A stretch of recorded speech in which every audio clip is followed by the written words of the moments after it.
And so when I say Chinese, I want you to scream out the nation that's associated with this. For example, if I say Chinese, you're going to say what? China. All right, let's say it with authority. When I say Chinese, you say what? China. All right, that's just a test right there. So here we go. Chinese. China. Russian. Russia. Italian. Italy. German. Germany. Swedish. Sweden. Korean. Korea. Egyptian. Egypt. Nigerian. Nigeria. Black. Exactly. Nothing. Tell him, Pastor. Tell him, Pastor. Black, nothing. I hope you were able to successfully identify the issue. The lion won't sleep tonight, 'cause we woke now, and we woke now. I said the lion won't sleep tonight, 'cause we woke now, and we woke now. They want us to sell our souls to barter profit, like God's property. It's hard to market, so we steady to aim, keep your eyes on target. 'Cause when you got to drive, yeah, they'd rather you park it. But I don't valet, you ain't getting these keys. I'm keeping closed hands, I'm on bended knee. I'm just a reflection, dealing with 8 sections. Art mixed with life, you can feel the convection. Your lion won't sleep tonight, 'cause we woke now, and we woke now. I said the lion won't sleep tonight, 'cause we woke now, and we woke now. I said the same people that have stripped us of our identity and labeled us as a color have told us what it means to be black. Most Egyptologists and anthropologists, archaeologists of the Eurocentric persuasion will say that Egypt is in Africa. They had to concede that, but then they still draw the line by saying that they weren't Africans like that. In other words, they weren't dark-skinned people. And of course, this is all part of the Great Deception. And the reality is that if they give up Egypt, ancient Kemet, if they give that up and say that that was a part of black Africa, then they will also have to give up Israel. And that's why they draw the line at Egypt, because if they give up Egypt, they've got to give up Israel. Now, we're going to go over here, and I'm going to show you where Israel sits on the African tectonic plate, which means that Israel is northeast Africa. Now, when we look at this map, this is the Sinai, okay? This is the Red Sea. This is Egypt. This is the Sinai. This is Israel. All right, this is Saudi Arabia over here. Now, if you see this in Hebrew, it says Haluach Afrikani, the African plate. Here it is right here. Israel is sitting right here. Israel is sitting on the Haluach Afrikani, which means that Israel is northeast Africa. Without question, we are in northeast Africa. We are landlocked to Egypt, with the exception of the Suez Canal, which was a man-made ditch, a boundary now between, in fact, it's not even really a boundary anymore since Egypt has reclaimed the Sinai Peninsula. But nevertheless, even those of us who are Pan-Africanists in our thinking and Afrocentric, we forget and we leave off that portion of northeast Africa and don't want to claim anything beyond that.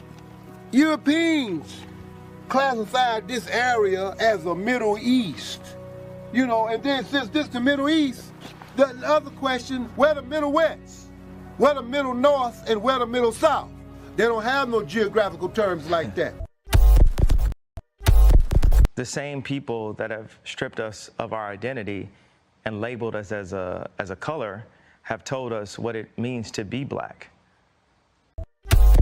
I'm so glad you're here because you can bring great clarity. Can you tell us a little bit about the Sephardic Jews and how they were scattered because they went west? I sure can. Because the reason why I want to is because a lot of them, and a lot of people don't know this, are in the Caribbean. They are. In the islands. And you're one of them. I know that. I'm one of them. I know that. Because, a lot of folk don't know that those roots are there. One of the first batches of slaves that came to Jamaica, they were the Sephardic Jews. It's documented. And they're all over the Caribbean, South America, Central America, and even the South Central United States. Wow. And DNA testing is a factor in all this now. This gentleman right here. Huh? What happened? No, this gentleman right here with the camera in his hand. Wave your hand. Pastor James Wesley Carr. Yeah, James Wesley Carr. No. What's your name? Oh, Kelly Richardson. Kelly Richardson. Pastor Kelly Richardson. He is a great-great-grand-nephew? Yeah. Nephew of one of our first pastors. Yeah, as a matter of fact, that's his uncle right here in the corner of the actual stained glass window here to your left. You got the eyes. He looked just like him. Got the same eyes. Anyway, come on, guys. Come on. That's funny. What's that up there looking like? Look on the outside edge of the pews. Look on the outside edge of the pews where you are. You see the different markings alongside the edge of the pews? They represent the different tribes that made up our congregation back then and spoke over 6 different languages among themselves. These were small tribes enslaved by larger tribes and sold to Europeans as they came along the African coast. One of the major languages they spoke back then was that of Aramaic and also two of Hebrew, which means the writings read from bottom to top. Assalamu alaikum. Which means, peace be unto you. It's not a Muslim term. It's actually the same greeting which Christ gave to the disciples when he met them in that region. Most countries in that region read from right to left. Here in America, we read from left to right. That's why the pastors in the stained glass window up front here are going in numbers 2 through 7 from the right-hand side over to the left, to the left, to the left, to the left.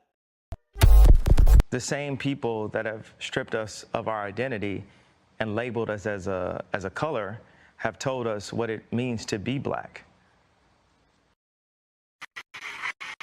להתחיל לאסוף את המסתננים, לא צריך לחכות לבג"ץ, לא צריך שום דבר.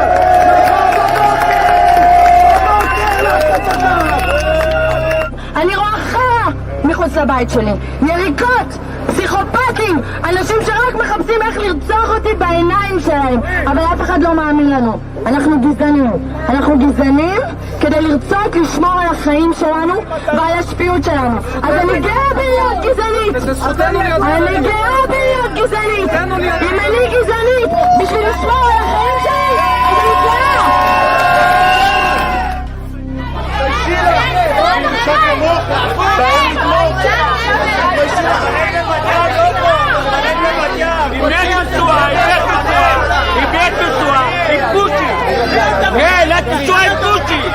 אל תפושי לנסוע!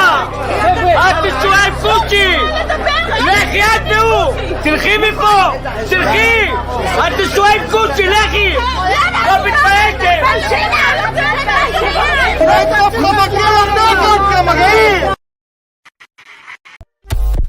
The same people that have stripped us of our identity and labeled us as a color have told us what it means to be black.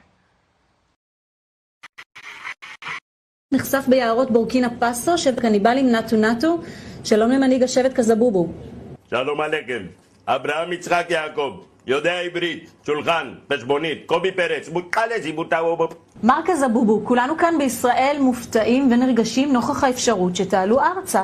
קזבובו שמח, 2000 שנות גלות נגמר, רואים אור בקצה של מנהרה. אתם בטוחים שאתם יהודים? התחלנו על חנן. אם הוא שחור הוא לא יהודי? לא בגלל שהוא שחור, הוא... מה? קניבל. ומי אתה שתגיד לו מה לאכול, אם הוא קניבל, הוא לא יהודי? אולי תבוא, תעשה אצלנו שבת? זה לא שיש לי משהו אישי נגדכם, אבל הפלשמורה למשל תקועים. The same people that have stripped us of our identity and labeled us as a color have told us what it means to be black. The white man is an acting telling a story all over the world. We left our homes and flooded the world. We smothered culture. We smothered knowledge. We erased history and rewrote it our way. Myself, my grandfather is 100% Ashkenazi Jewish. Claiming to be Jewish, Ashkenazi Jewish is just a conspiracy. White men claiming to be of tribes of Israel when I'm Germanic. You know, I have no ties to Israel, no ties to Judaism. You know, except loosely written history that's been whitewashed over for centuries. And, you know, it's the Renaissance. Oh yeah, right. You wipe everything clean. It's funny how exactly the Renaissance. It's this rebirth, but it's white rebirth. I think at the same exact time the Renaissance is happening, Columbus is sailing to America and committing genocide. There's only one true ethnic Jew, the Mizrahi Jew, because they are Africans, and if you read the original Bible written in Phoenician Hebrew, they're not. Jewish people are not Europeans. The modern Jews in Israel are Russians or Khazars to be precise, from Russia. I learned it from my grandfather that he was because he was an Ashkenazi Jew.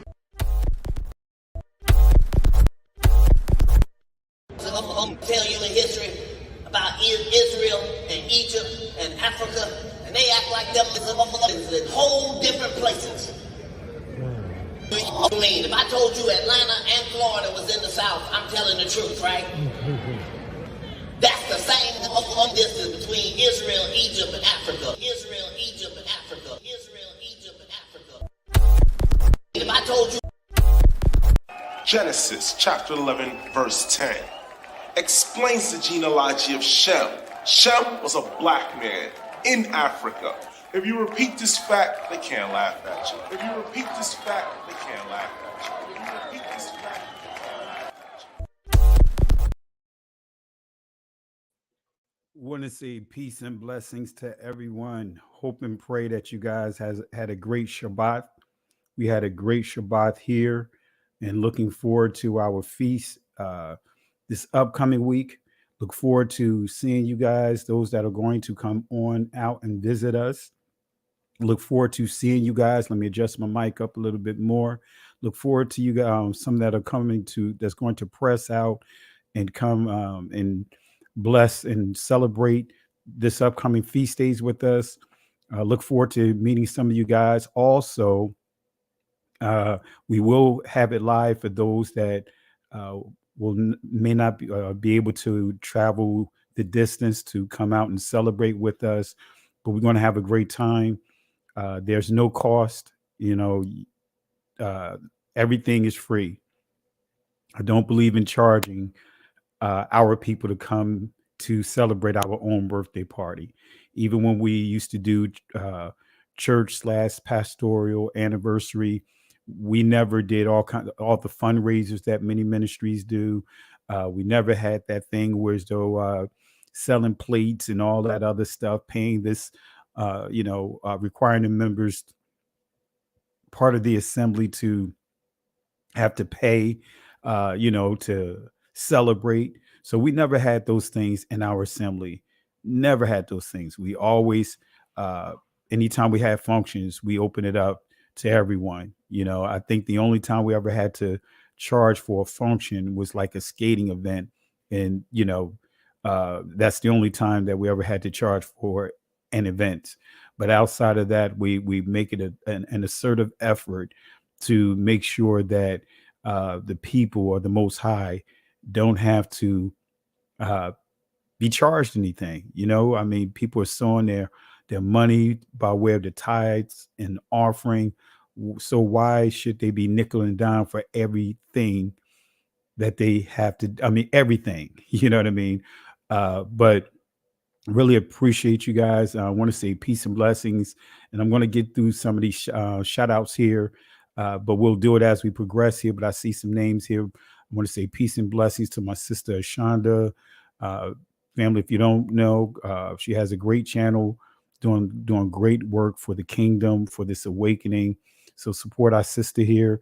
See my sister Carol, holding it down. I really appreciate her. She's been following me since really when I made the transition, shortly after I made the transition of our ministry coming out of Christianity, just after I did the Black Lives Matter message. She was one of the early ones that started following me on social media because, prior to that Black Lives Matter message, I was kind of like a local, kind of hidden, embedded in the local DMV area. But that Black Lives Matter allowed me to message by going viral, whatever. It allowed me to meet so many different people. So I appreciate my sister here. Appreciate my buddy Jay Highstyle. I see you in the building. Gotta get caught up. I know we haven't talked in a little bit, but really appreciate the love and support, my brother. And I'm going to drop the link inside the comment section, family, when we get to a certain place that we can, a stopping point. But we got a lot to cover. I want to say peace and blessings to Yah, son, and also to all the moderators that are holding it down. I mean, I know when we teach certain subjects, man, people just they behave as if they just lost their mind. I mean, the trolls come out. When I do certain subjects, trolls come out. I mean, you see trolls start, in a nutshell, trolling and posting, spamming all kinds of perverted things. So, and it normally happens especially when I deal with the subject of witchcraft. The subject of witchcraft, it seems, it tends to bring those trolls out. And I'm gonna prove the point next time we do it. I may the teaching again, calculated witchcraft or maybe Christian witches, and watch how you see the trolls come out. So a lot of stuff going on. Let me go ahead and put my Cash App information here for those that want to sow into what we're doing here, because I get asked this a lot. So I'm trying to get better at posting this information. Let's see here. Let me put this up here. All right. So moderators, you guys know what to do. If anyone is acting crazy, you guys already know what to do, especially those that are just blatantly being a distraction to what we're doing tonight. All right. Taken away from the overall subject of what we're discussing. All right. So family, what we're going to deal with tonight, and, you see the topic, not keeping the Passover.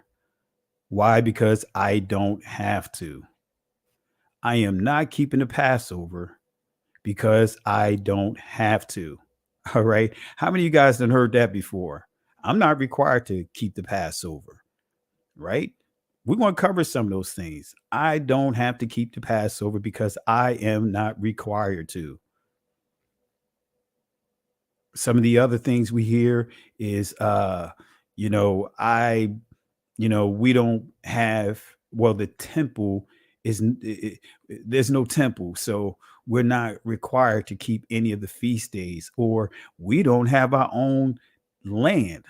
So we're not required to keep the feast days. These are some of the things that we hear of the non-blood descendants of Israel. They don't have to keep the feast days, right? Because, hey, they're not, it's only for the Israelites. Have you guys heard some of those things? Again, they'll say, hey, there's two laws, one for Israel and one for the non-blood descendants of Israel. The non-blood descendants of Israel don't have to keep it. So we're going to touch on a lot of this. We're going to answer quite a few of these questions to show that, hey, these things that people are basically pushing, it's not biblical. It's not biblical. A lot of these talking points that people are pushing is not biblical. All right. So we got a lot to cover here. And I know that there's going to be a number of garbage cans that we give out. I want to say peace and blessings to Stay on Fire Ministry. I want to say peace and blessing. I'm just seeing some names here, trying to catch you as I go. Andrea Leggett, I want to say peace and blessings to you. Chosen Indeed, Ivana Thompson Hammer. Who else here? Of course, I got my sister here, Ashonda, Sister Yvette Rivera, want to say peace and blessings to you. I'm just looking at some of the names real quick. Diamond Love, in other words, Sister Diamond. Van P, peace and blessings to you. Air Nova. Let's see. I'm just trying to get a few of them in here before we get started. Sister Joy, you love Yah. Got quite a few. The chat is starting to pick up, but get a few more in. Priscilla Sharp, Ayawa Evans. Who else do we have here? I'm just going to call a few more out here. Jason Camford, peace and blessings to you, my brother. Thank you for the love and support. Lamar Thorne, Mariah, to be more specific. Ari Lynn, Victorious Ron. Let's see here. Silver Harmonics. Peace and blessings to you. Cindy, Sister Cindy. Who else? Let's see here. All right. Wanted to give a few shout outs. Polar Vibes. Want to say peace and blessings to you. All right. Let's see. Who else do we have here before we get started? Want to again give my buddy Jay Highstyle some love here. Really appreciate you. All right. The back in the day name, Jay Highstyle, remind me back in the day. All right. Well, we're going to go ahead and get started here, family. Let's go ahead and get started. Let's answer some of these questions because we got a lot, as I said, we got a lot to cover tonight. All right. So let's go ahead and get started. All right. Not keeping the Passover. I don't have to. All right. Not keeping the Passover. I don't have to. So let's deal with the objectives, right? We're going to answer this question. What is the Passover? Did the Hebrew Israelite Messiah honor the Passover? Did his disciples honor the Passover? Did Apostle Paul honor the Passover? Did Yah put an end to the Passover? Did Abraham become a Hebrew by crossing over into the land of Canaan? We got a lot of questions to answer. Did the non-blood descendants of Israel struggle to keep the Shabbat?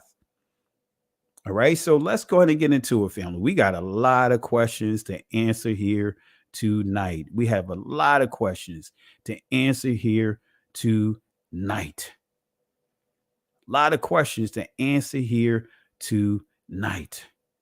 So there's going to be a lot of garbage cans that's going to be given out tonight. A lot of garbage cans. You guys are going to see this a few times.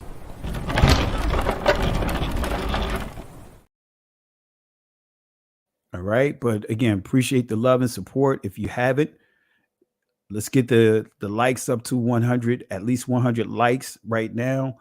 We have almost 200 people watching right now. So let's get those likes up to 100. Hit the like, subscribe to the channel. Also, for those that are not or may not know about the extended channel, the alternate channel, because YouTube is doing all kinds of crazy stuff trying to suppress this channel. But in the interim, should something happen to this channel, there is a backup channel. It is called We Woke Now Extended. So I'm going to drop the link here in the comment section. And I encourage you guys, those that are not subscribe to that channel, subscribe to it. Here it is. All right, let's get the subscription on that channel up. And that's what we're going to also stream the Passover. We're gonna stream our feast celebrations over on that channel. And moving forward, the goal also is to each Shabbat service we'll start streaming over there as well. All right. Okay. All right. So let's go ahead and get started here. Really appreciate you, family. And yes, let's get the subscription up to 40,000. YouTube has been suppressing the numbers. They had me sitting at 39,700 since December, right?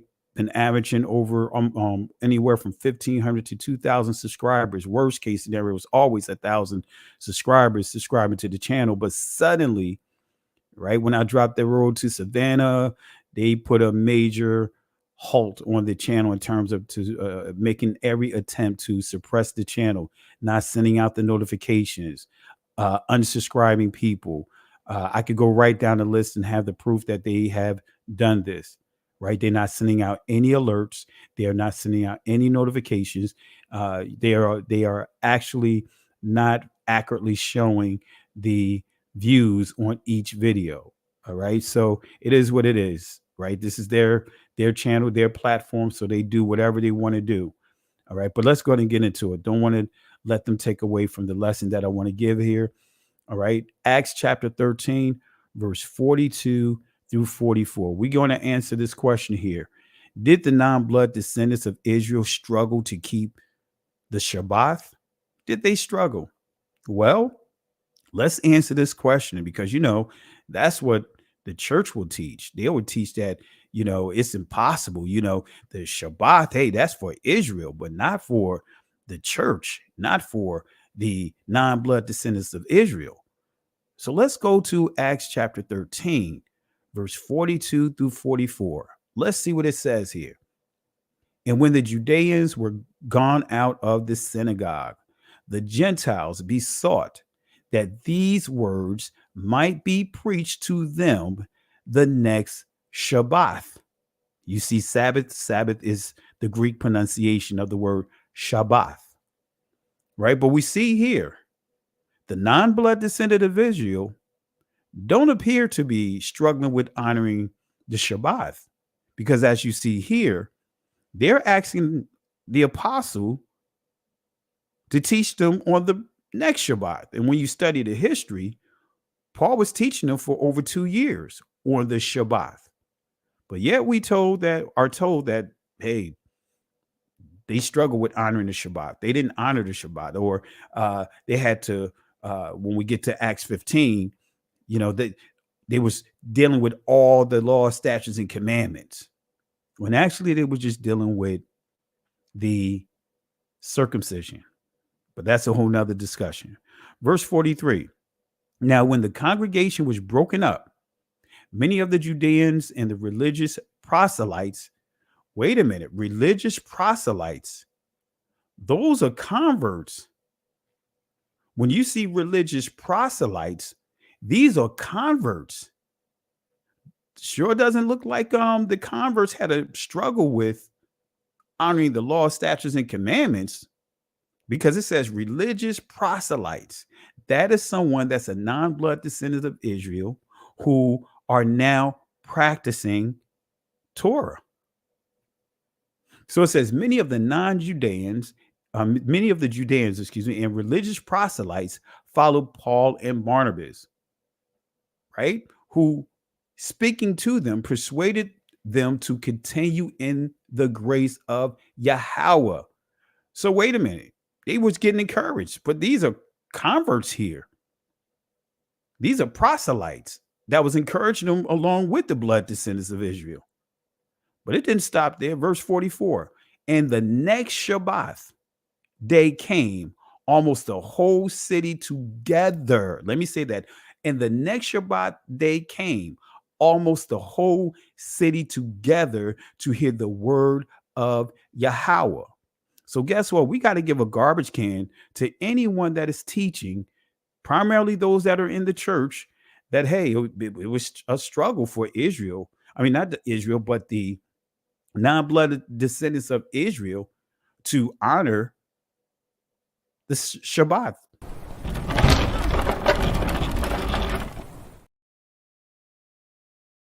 Garbage can for that.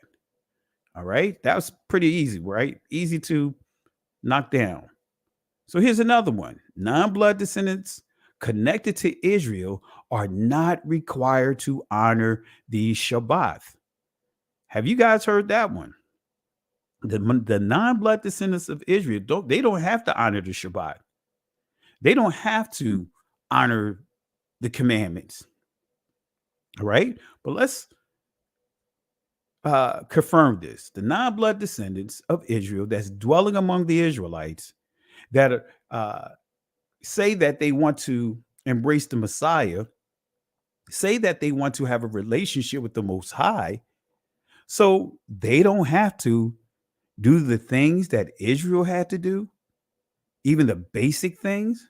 Well, Isaiah 56, let's see what this says here. You guys know this passage.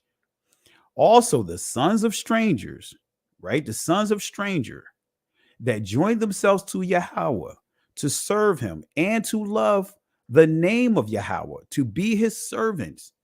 Everyone that keep the Shabbat from polluting it and taking hold of my covenant. Now, let me say this again for those that may not understand this, right? When you see the covenant is the 10 commandments. Look it up. The covenant is the 10 commandments. The fourth commandment of the 10 is the Shabbat. And that is dealing with the seventh day Shabbat. That's under the 10. But when we see Shabbat from polluting it, this is dealing with the feast days, because the feast days are Shabbats, right? You could confirm this with Exodus chapter 31. Also Leviticus chapter 23. There's other chapters you can confirm this with. So the feast days are Shabbats. These are the Most High's. These are Yahweh's days. These are his feasts. So we see here the sons of strangers, the non-blood descendants of Israel that joined themselves to Yahuwah to serve him, to love the name. In other words, the reputation of Yahuwah. Yahuwah means he exists. To be his servants. Everyone that keepeth the Shabbat from polluting it and taketh hold of my covenant. Now, when we go to Isaiah, the same passage, chapter 56, verse 6, when we go to the Tanakh, this is how it reads. As for the foreigners who attach themselves to Yahuwah, to minister to him, and to love the name Hashem of Yahuwah, to be his servants, all who keep the Shabbat and do not profane it, and hold fast to my covenant. Okay? So did the non-blood descendants of Israel struggle with honoring the feast days? This is another question. We just coming out with the haymakers, right? So did the non-blood descendants of Israel struggle with honoring the feast days? All right. Did they struggle with this? We're going to answer this question. All right. We're going to deal with what is the Passover, even though that shouldn't be here. Let me take this question out because we'll get to that here in a second. So let me take that out here so that way when I do this again in the future, everything is in order. All right. So let me take that out. Let me see here. Let me take that out. Let me take that out. Let me make sure that. Okay. Yeah. Okay. I took it out. Just making sure we good. Yeah. We took that out. Okay. All right. So did the non-blood descendants of Israel struggle with honoring the feast days? Right? Did the non-blood descendant of Israel struggle with honoring the feast days? If you guys believe that they did, type 1. If you believe that they didn't, type 2. Matter of fact, I'm going to do a poll. Let me do a poll. Let's do a poll. All right, let's do a poll. Let me do this here right now. Let's put this here. Let's do a poll. All right, while that's coming up, because I want to make sure we get some interaction here. All right. Let's put this poll up. All right. All right. Trying to get this poll up. For some reason, it's taking a little time to come up here. All right. So here we go. Let's see. And I'm going to put this here. All right. Let's see here. Appreciate you guys for getting us over 100 likes. All right. For those that just joined. All right. We're pushing over 200 live views right now. Let's get it over 200. All right. We made it to 100. Let's do 200. All right. So let's put this up here right now. Let's put this poll. All right. Did Did the non-blood descendants of Israel struggle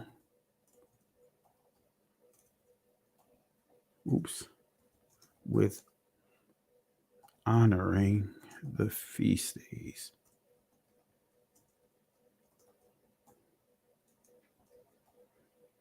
All right, so let's put this here.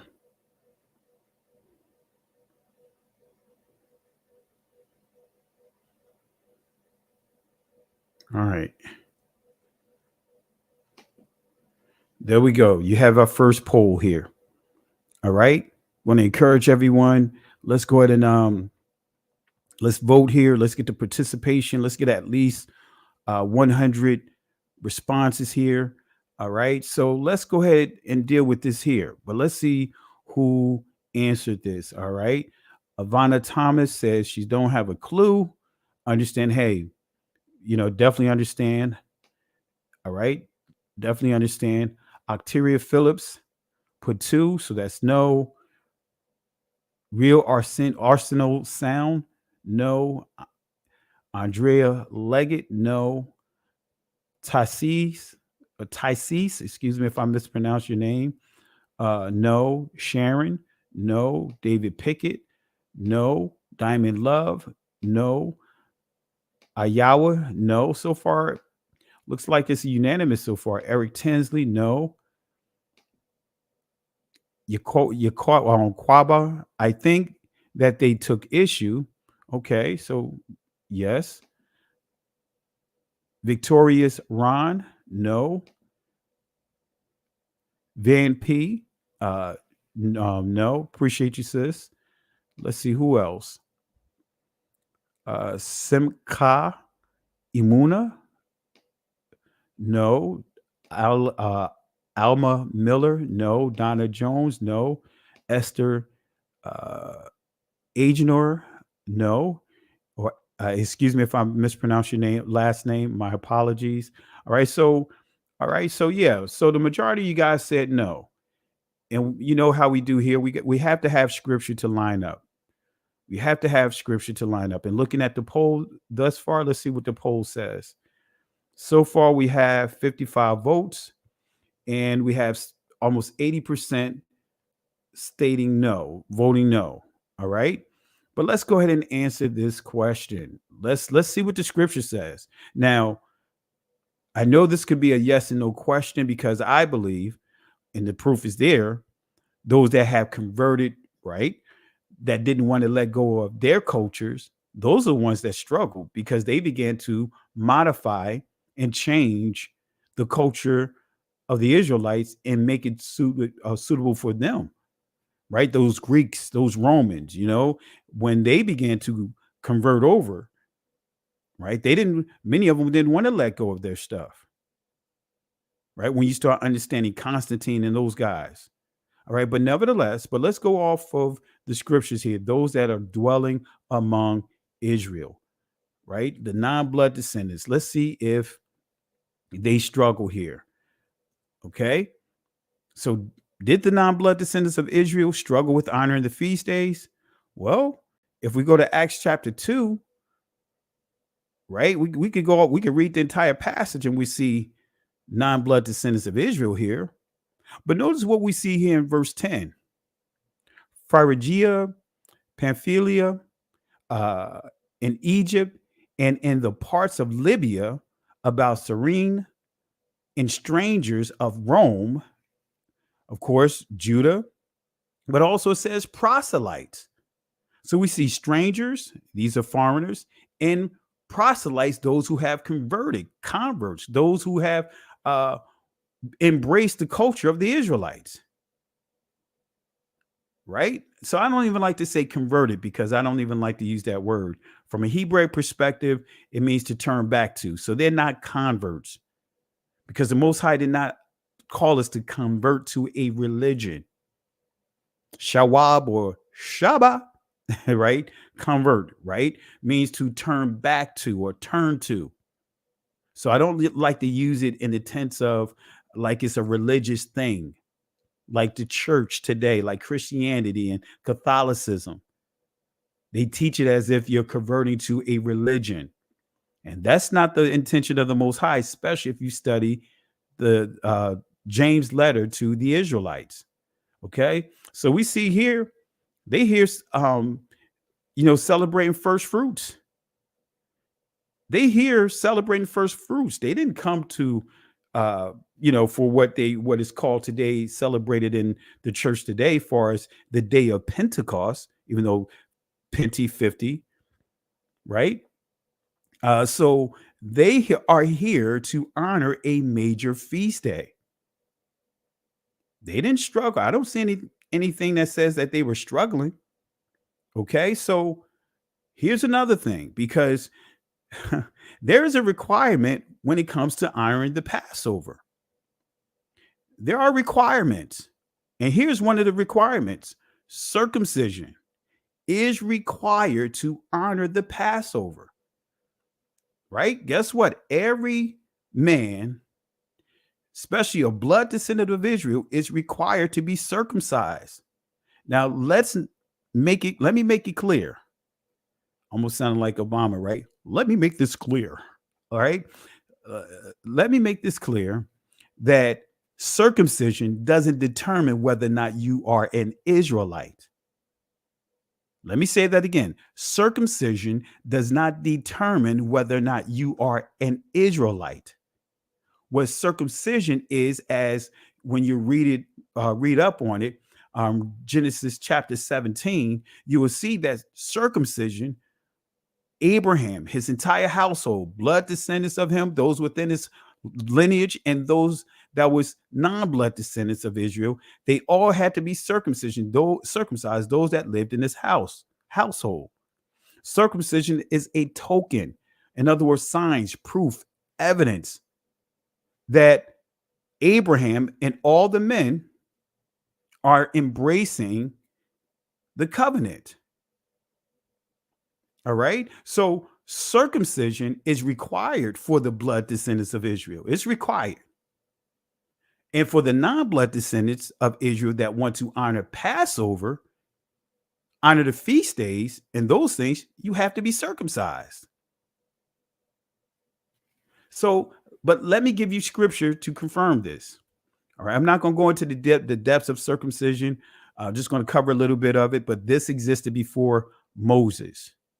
That's why the Messiah said this law existed before it was given, before Moses, before Israel existed. Circumcision is required to honor the Passover. Exodus chapter 12, verse 42 through 44, it says this: it is a night to be much observed unto Yahuwah for bringing them out from the land of Egypt. This is that night of Yahuwah to be observed, and all the children of Israel in their generations. See, this is another thing that many don't understand about the Passover, Pesach, right? Israel came out of Egypt while it was still dark outside.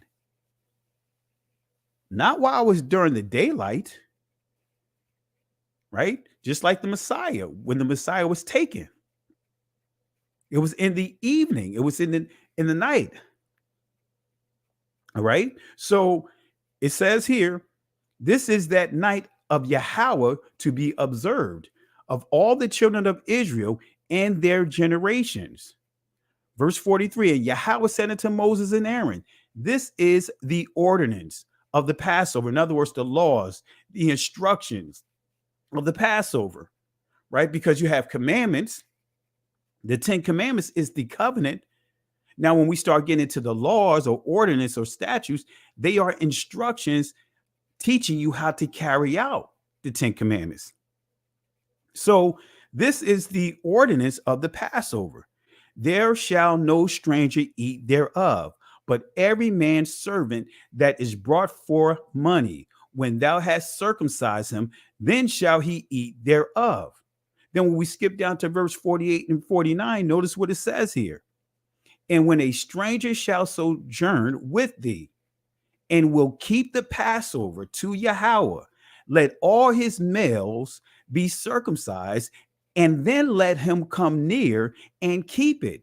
And he shall be as one that is born in the land, for no uncircumcised person shall eat thereof. This is dealing with Passover. This is not saying that they're taking over Israel's role. This is not saying that they're going to become the high priest and the priest within the temple. No, this is saying that they're going to be able to honor the Passover, the Pesach. But it didn't stop there. One law shall be to him that is homeborn and unto the stranger that sojourneth among you. But let's read this from the Tanakh. Let's see what the Tanakh says, how it reads. If a stranger who dwells with you would offer the Passover to Yahuwah, all his males must be circumcised. That's the condition. If you want to honor the Passover, whether you blood descended or not, you have to be circumcised. Then he shall be admitted to offer it. He shall then be as a citizen of the country, but no uncircumcised person may eat of it. Verse 49, there shall be one law for the citizens and for the strangers who dwell among you. And all the Israelites did so as Yahuwah had commanded Moses and Aaron, so they did. All right, so we cleared that up. We cleared that up.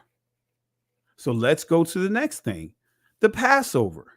Man, if I really believe if the Passover was truly taught correctly, many of our brothers and sisters that are in Christianity, that are in the church, I believe that they would honor Passover if they really understood what Passover is.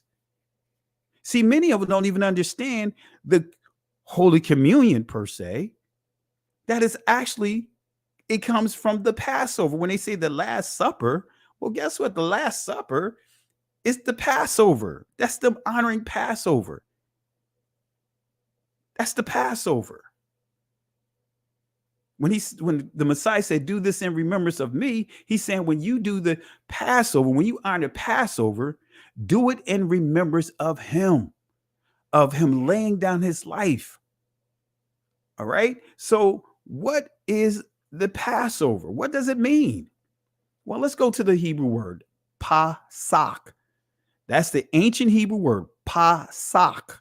Not Pesach. There was no A sounds in ancient Hebrew, Pasach. All right. Now notice what you see here. Here it is, Pasach. This is what the word means, right? It means to hop. It means skip over or to spare. It means to hesitate. It means to halt. It also means to leap. In other words, leap over. Aren't you guys glad? Are you guys glad that the Most High passed over you, did not bring you up under judgment, did not allow you to transition from this life and your house was not in order? When you were at the height of being disobedient, when you are at the height of being out there in that world, whether it's drinking, whether it's smoking, whether what other things, that mischievous things that you were doing, that the Most High did not call you back during that time. In other words, when I say call you back, transition you at that time. That's another example of the Pasach, that the Most High allowed his judgment to skip over you. He allowed his judgment to halt over you. In many cases, he allowed his judgment to be hesitate. That hesitation allowed you to get it right, to halt, to leap.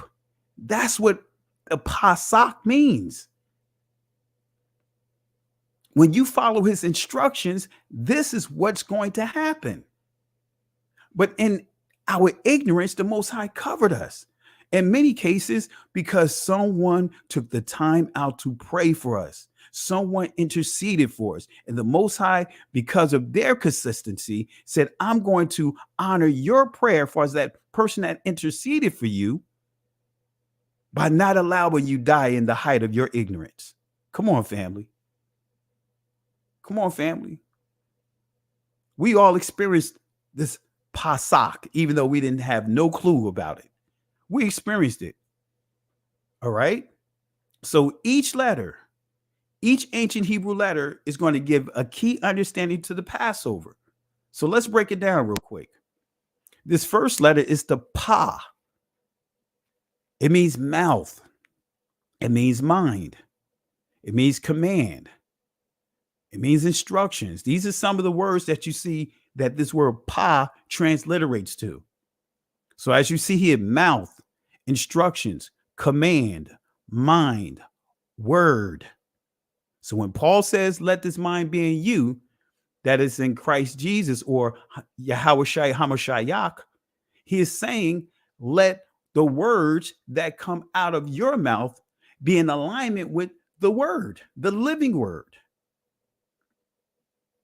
So this letter looks like the side profile of a mouth. Because if you put a chin here, because I'm an artist, right? This is the top lip, right? Then you can put a nose here, right? The eyes, all right, the ears and all that other stuff. This the side profile of a mouth. Then the next letter we have what is the samak, which means thorn, right? It means thorn. It means to support, lean on, take hold. Lastly, we have the kath, right? Means wall, means divide. So why is this important? If we, like the Messiah said when he was in his wilderness experience, the Madabar, he said, man shall not live by bread alone, but by every word that proceedeth out of the mouth of Yah. He was quoting Deuteronomy chapter 8, verse 3, right? Man should not live by bread alone, but by every word that proceedeth out of the mouth of Yah, so a man liveth.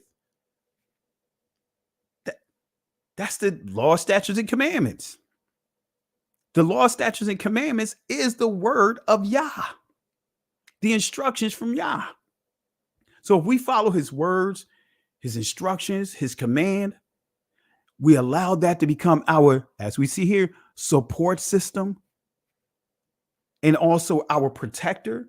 Because when you think of thorns on a rose, they're there to protect as well. But our support system. And then guess what it's going to do? It's going to cause a divide. Because when you understand these plagues, it caused a separation of who is Israel and those who are not Israel, those that belong to the Most High and those that do not belong to the Most High.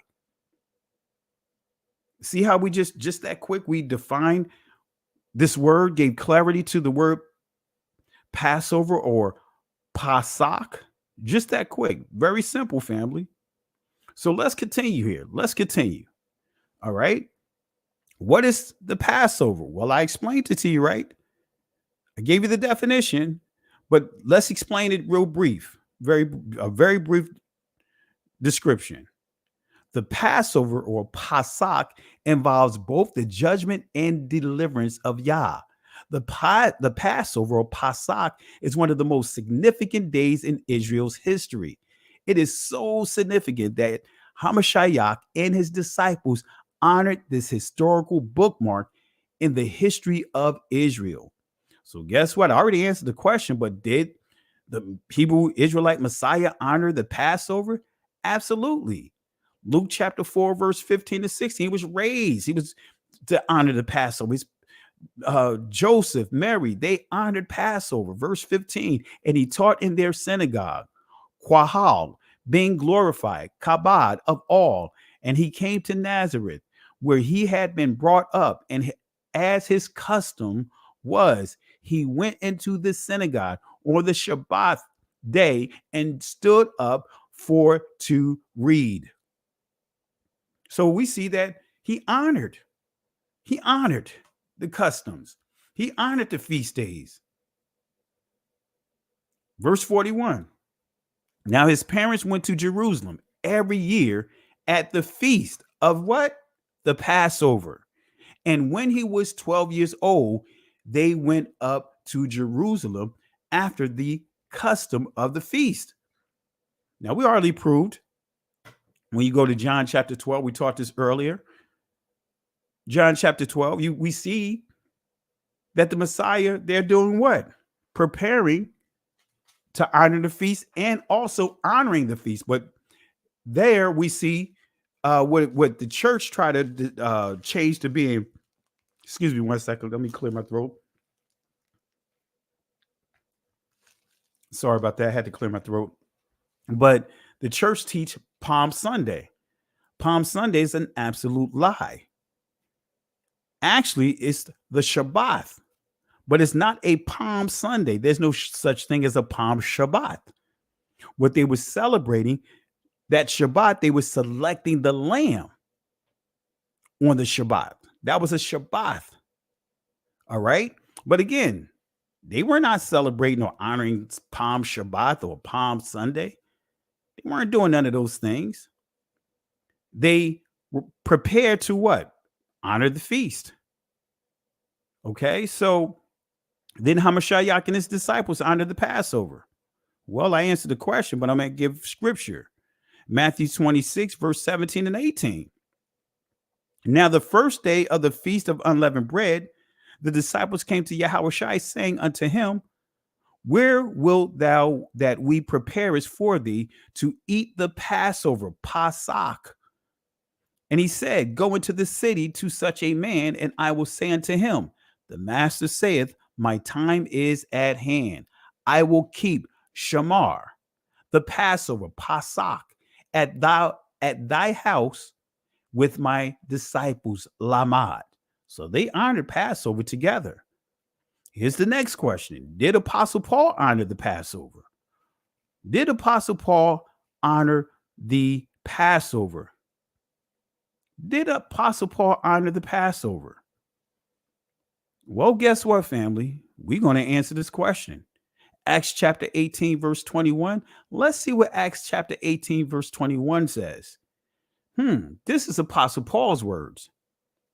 But bade them farewell, saying, I must by all means keep Shamar, this feast, Chag, that cometh in Jerusalem. But I will return again unto you, if Allahayim will. In other words, if it's his will. And he sailed from Ephesus. So Apostle Paul is pressing to honor the feast. But guess what? We got to ask the question. Did the early so-called church, we're just going to use the word church just for the sake of conversation, because we know that so many use this word, even though this word is not a biblical word. This word is a word of confusion. Christianity or Catholicism did not use this word until the 4th century, right? Just like the word Christian or Christianity, rather. That's actually a 9th, 10th century word, right? But anyway, I'm not getting into all of that. But let's go ahead and ask this next question. Let me drop this question. Let me close out this poll here and appreciate everyone for your participation in this poll. So let's see if we could get more participation. Let me ask this question. All right. Let's do another poll. Did the early church honor the Passover? All right. I put another poll here.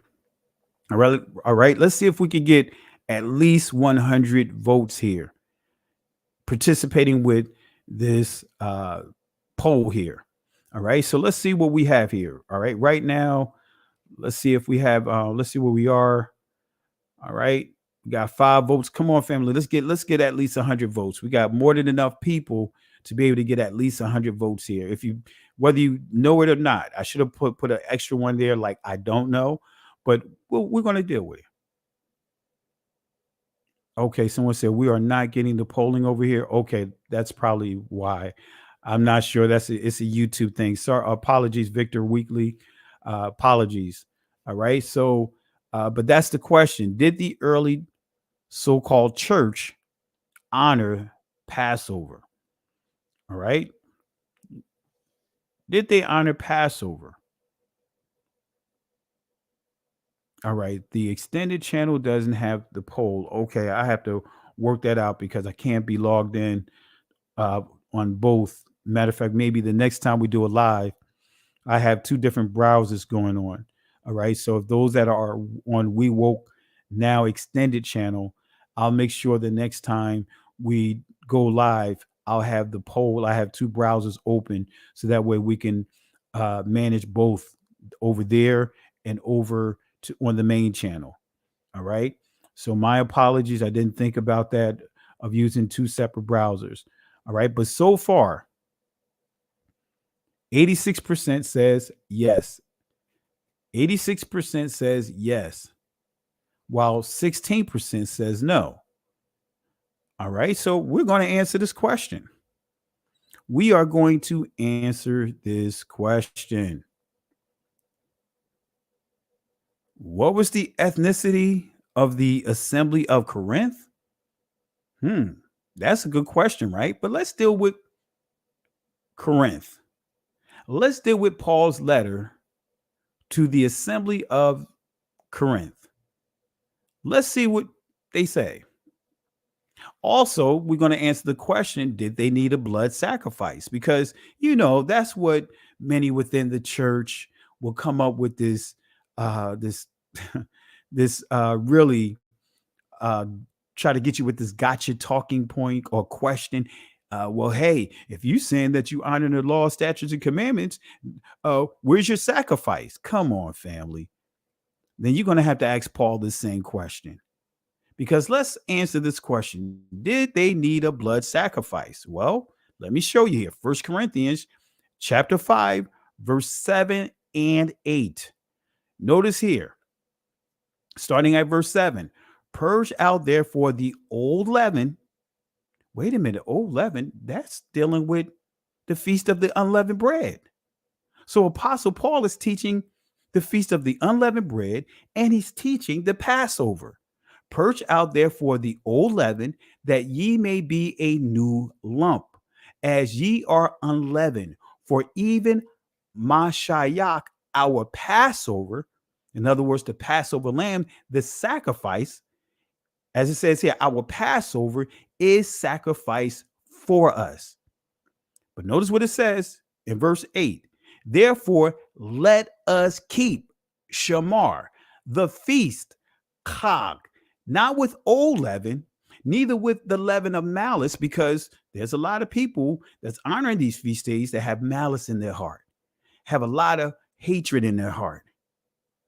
But not with leaven, neither with the leaven of malice and wickedness, but with the unleavened bread of sincerity and truth. But notice what he says, therefore let us keep the feast. So Apostle Paul taught this assembly of Corinth to honor the feast days. Wait a minute. Whoa, wait a minute. We got to give a garbage can. We got to bring the garbage can out. We forgot to bring the garbage can out. I'm going to have to blame Jay Highstyle. I haven't blamed Jay Highstyle in a while. I got to blame Jay Highstyle for, having me for me forgetting about the garbage can. We got to bring the garbage can out. Let me bring the garbage can out.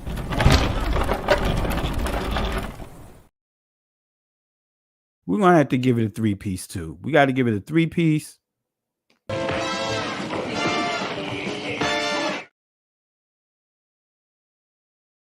Couple of side orders.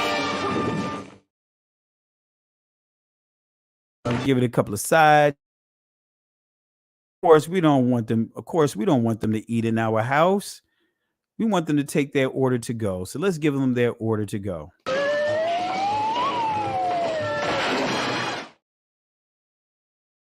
Do customer service over here. All right. All right. That's how we do customer service over here. Toss it out. Okay. All right. So not only did Apostle Paul teach the importance of honoring Passover but he also taught the celebration of the feast of the unleavened bread. Man, I got to spell check my stuff here. I'm trying to correct it on the fly as I'm reading here. I'm like, man, I must have been half asleep writing some of my commentary here. So understand, grasp the magnitude of what Yah is doing or was doing during this incredible event, the Passover.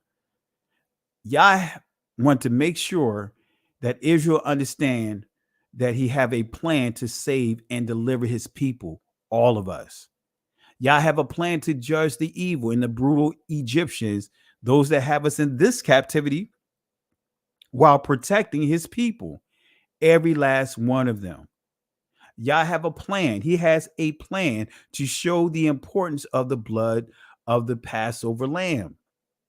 Yah have a plan. He has a plan. He has a plan for the forgiveness of our sins, of bending, twisting, transgressing his word, his voice, every word that came out of his mouth.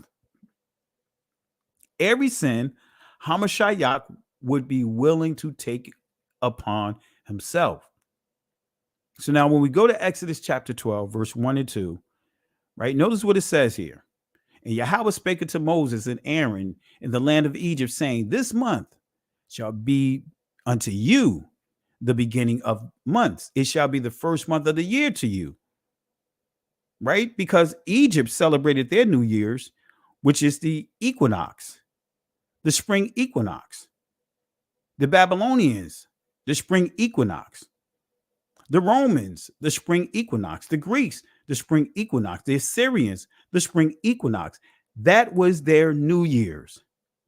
But the Most High said that's not going to be the New Year's for Israel. Right? This is where you get into the word Chadash. You have Quadash, which means holy, but then you have Chadash, which means months, renew. So the first new moon after the spring equinox is Israel's first month. And Moses did not use any names for months. He said the first month, the second month, the third month, the fourth month, the fifth month, the sixth month, the seventh month, the eighth month, the ninth month. You get it. Abib is not the name of a month. It is the season. The season. It's the season, the harvest, the ripe harvest. It's the season. And that lines up the ripe grain when the grain is ripe to be pulled. That lines right up with Israel being the Passover taking place. But Abib is a season, not the name of a month. All right, anyway. So the Passover, as I pointed out, is one of the most significant events in Israel's histories, so significant that Yahuwah used it to create a calendar specifically for Israel. So the Passover is an event that is different from all other events in Israel's history. It marked the very night when Yah delivered his people.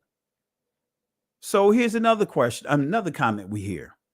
I don't have to honor the Passover and the feast days because there's no temple and we are not in our own land. Have you guys heard that one before? Have you heard that one before, guys? We don't have to honor the Passover. See, these are coming from some of our brothers and sisters that's in this awakening. We don't have to honor the Passover and the feast days because there's no temple. And we are not in our own land. So we're going to have to answer this question. And I'm going to put an X on it, showing that that's completely incorrect. You know why? Because the Passover occurred in Egypt. Wait a minute. What just happened? What did you just say, Pastor? Yeah, let me repeat myself. The first Passover occurred in Egypt. What?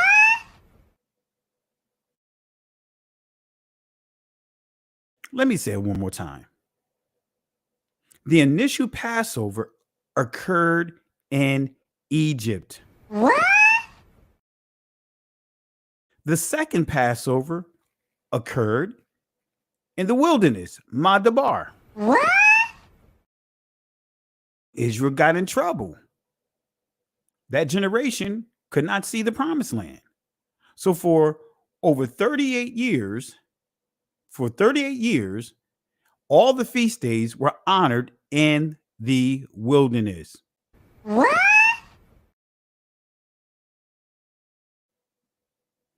All right.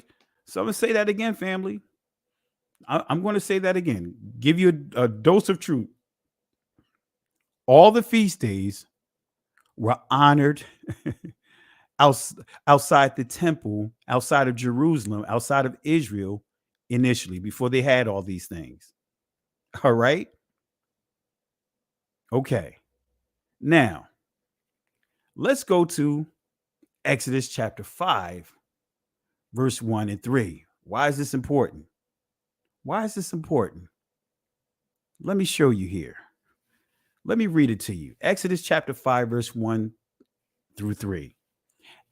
And afterward, Moses and Aaron went in and told Pharaoh, thus saith Yahuwah Elohim of Israel, let my people go, that they may hold a feast unto me in the wilderness. Whoa, wait a minute. What did I just read here?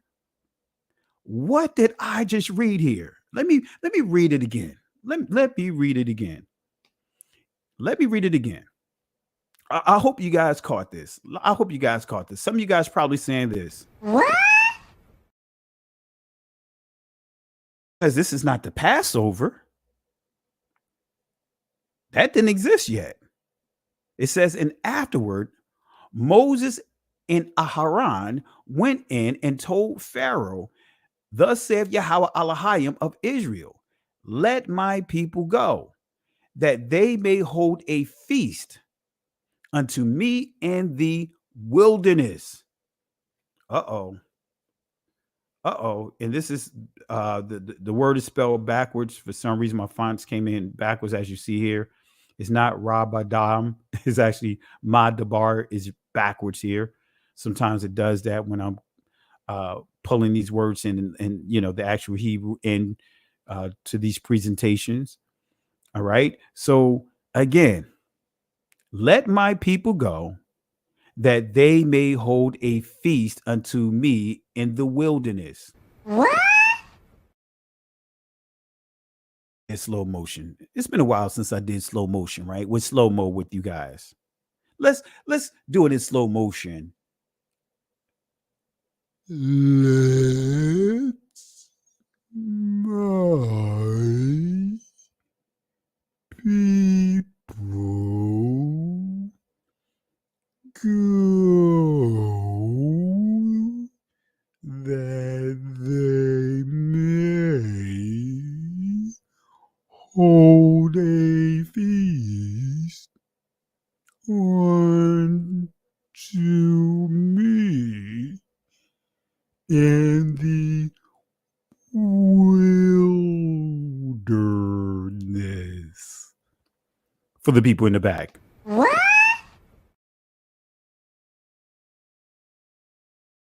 All right. Been a while since I did slow-mo. All right. Verse 2. And Pharaoh said, who is Yahuwah, that I should obey his voice to let Israel go? Now, Pharaoh talking smack now. He's saying, who is Yahuwah? Who is he that exists, that I should obey his voice to let Israel go? Because Pharaoh was a god and treated as a deity, considered a deity among his people. That's why you have these different pyramids for each pharaoh from the different dynasties. That's why Pharaoh, like, wait a minute, that's beneath me. He viewed himself as being equal to Yahuwah. Pharaoh said, who is Yahuwah? Who is he that exists, that I should obey his voice to let Israel go? I know not the Yahuwah. I know not Yahuwah. Wait a minute. This knocks down the Kemet community, right? When they say that Israel worshiped the Yah from the Egyptians. But we see here Pharaoh, like, hey, I don't know who Yah is. I know not Yahuwah, neither will I let Israel go. Notice what he says in verse 3. And they said, the Alahayim of the Hebrews hath met with us. Let us go, we pray thee, 3 days journey into the desert and sacrifice unto Yahuwah, our Alahayim, lest he fall upon us with pestilence or with the sword. So we got some explaining to do. We have some explaining to do. But let's go to verse 4 and 5. This is what it says. And the king of Egypt said unto them, wherefore do ye, Moses, Mashah, and Aharon, let the people from their works get you unto your burdens? Tell them, get to work. You think we're going to let the people stop working? Get to work.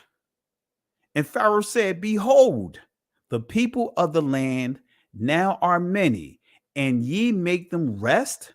We see Shabbat from their burdens. So the Pharaoh did not want Israel to honor the Shabbat. When you go to this passage in ancient Hebrew, you'll see Shabbat.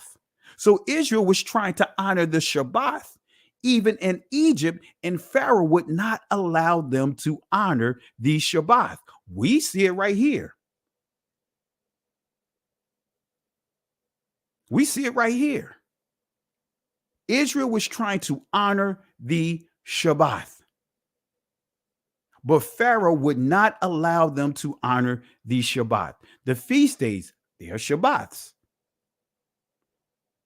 So Yahuwah instructed Moses and Aaron to allow the Israelites to go into the wilderness to honor him by a feast. So what was the feast? We know it was not the Passover.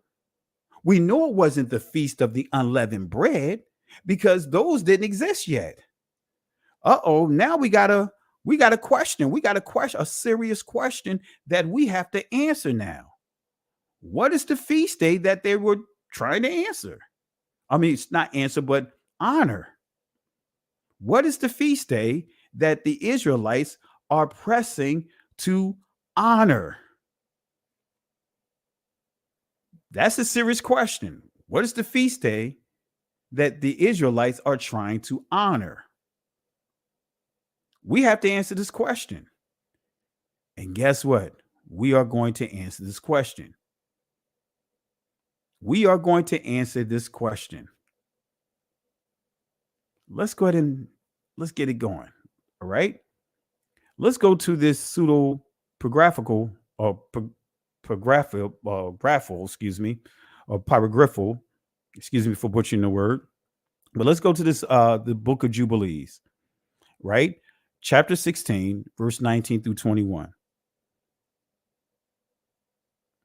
Let's see what it says. Let's say what this says. Jubilees, chapter 16, verse 19 through 21. Right? Let's see what Jubilees says. And we went our way, and we announced to Sarah all that we had told him. And they both rejoiced exceeding great joy. And he built there an altar to Yahuwah, who had delivered him, and who was making him rejoice in the land of his sojourning. And he celebrated a festival of joy in this month, 7 days, near the altar which he had built at the well, right, Ba'ar of the oath, Shabbai or Shabbai.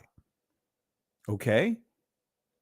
And he built booths, Sakath, for himself and for his servants on this festival. And he was the first to celebrate the feast, Chag of Tabernacles, Sakath or Sakawath. This is backwards here, should be Chag, right? So wait a minute. the book of Jubilees is saying that Abraham was the first to celebrate the Feast of Tabernacles. This is before Israel existed. So it says, and he was the first to celebrate the Feast of Tabernacles on the earth. So what is the well of oath? What is the well of the oath? Why is the well of oaths important? Why? Because we're going to confirm this in scripture where the well of oaths is. Was Abraham the first to honor the Feast of Tabernacle? That's a great question. But let's see where it's at. Genesis chapter 21, verse 30 and 31. Notice what we see here. And he said, for these 7 ewe lambs, shalt thou take my hand, that they may be a witness unto me, that I have digged this well? Wherefore he called this place Beersheba. So Beersheba, Ba'ar Shabai, or Ba'ar Shabai, because there they swear both of them. So the first Feast of Tabernacle was done by Abraham in Beersheba. Oh my gosh, wait a minute. So let's go to the Eastern Bible Dictionary of Beersheba. Let's see what it says about Beersheba.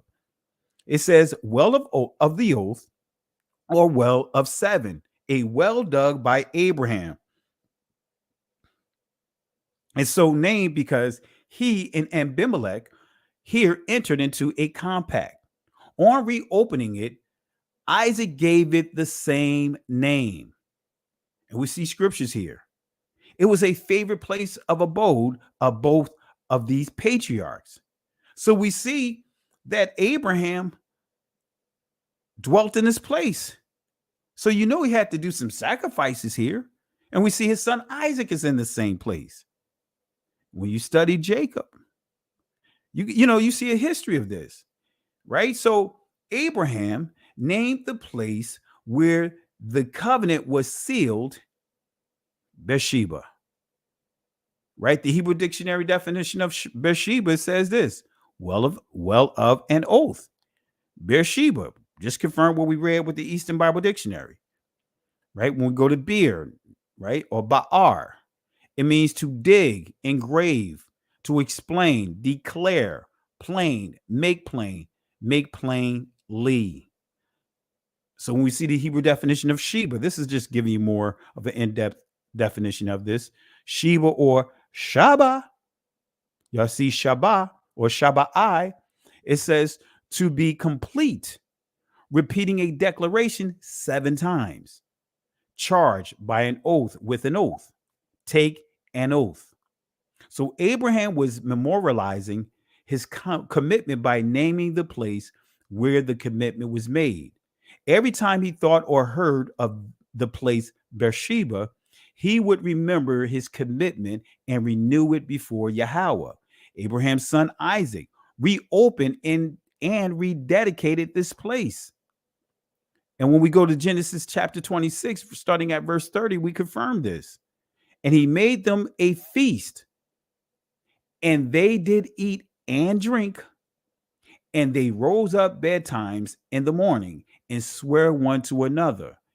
And Abraham, and here's that swear, Shabai, or some would say Shabbat or Shabai, and Isaac sent them away, and they departed from him in peace. And it came to pass the same day that Isaac's servant came and told him concerning the well which they had digged. And there we see that word Ba'ar. And said unto him, we have found water. Verse 33. And he called it Sheba or Sheba, right? Or Shabai. Therefore, the name of the city Beersheba, Ba'ar Shabai, or Ba'ar Shabai, unto this day, Beersheba. So Abraham's grandson Jacob went to this place as well.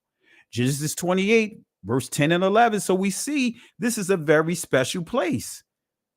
Jacob went out from Beersheba and went towards Haran, and he lighted up a certain place and tarried there all night, because the sun was set. And he took of the stones of that place and put them for his pillows. So he used the stones as his pillow. He used that and laid his woolly hair, right, his afro or locks, and made a stone into a pillow and laid down in that place to sleep.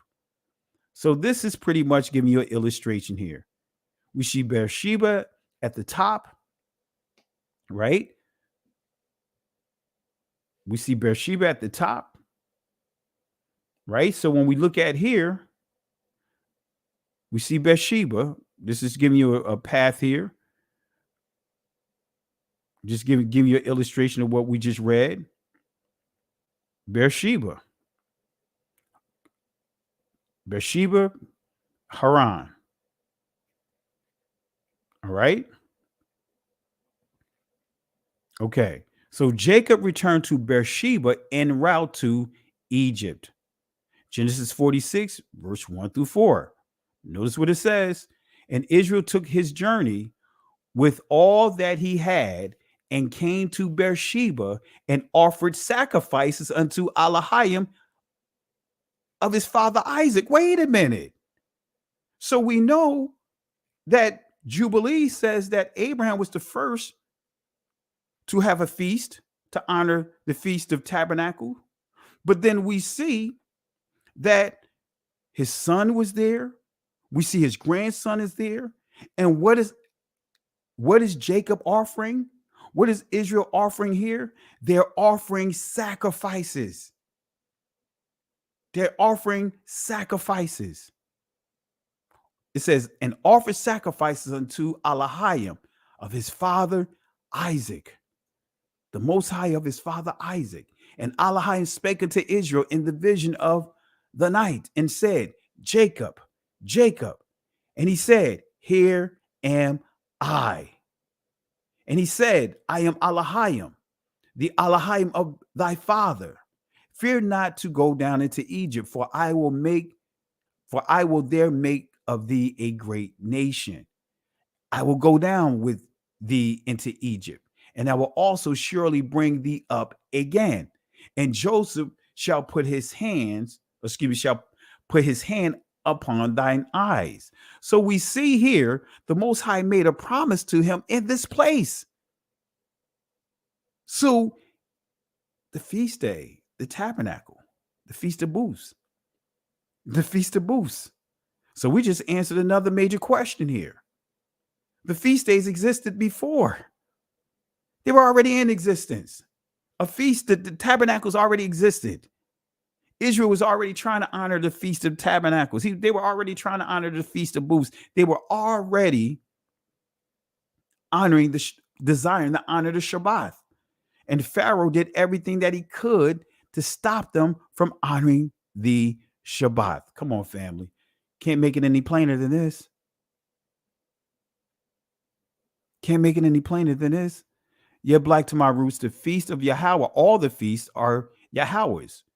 When you read Leviticus chapter 23, it makes it clear all these feast days, they are feasts of Yahuwah. All right, just wanted to give clarity because I see your question here. Yes, these are the Most High's feasts.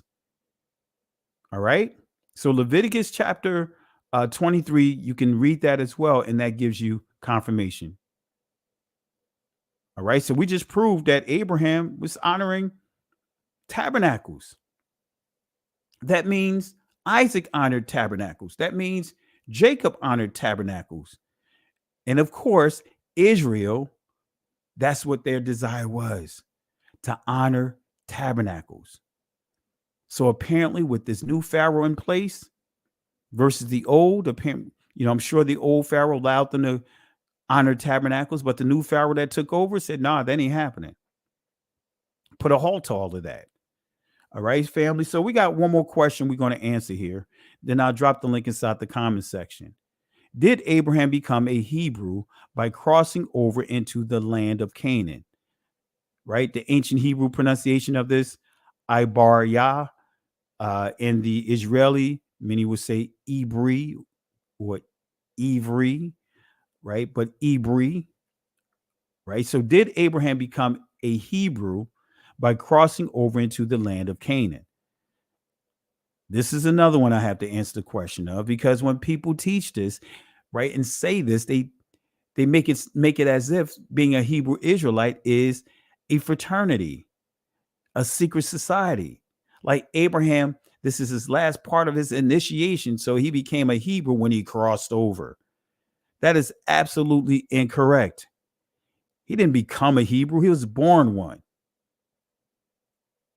Everyone that's under the lineage of Eber or Ibar are Hebrews.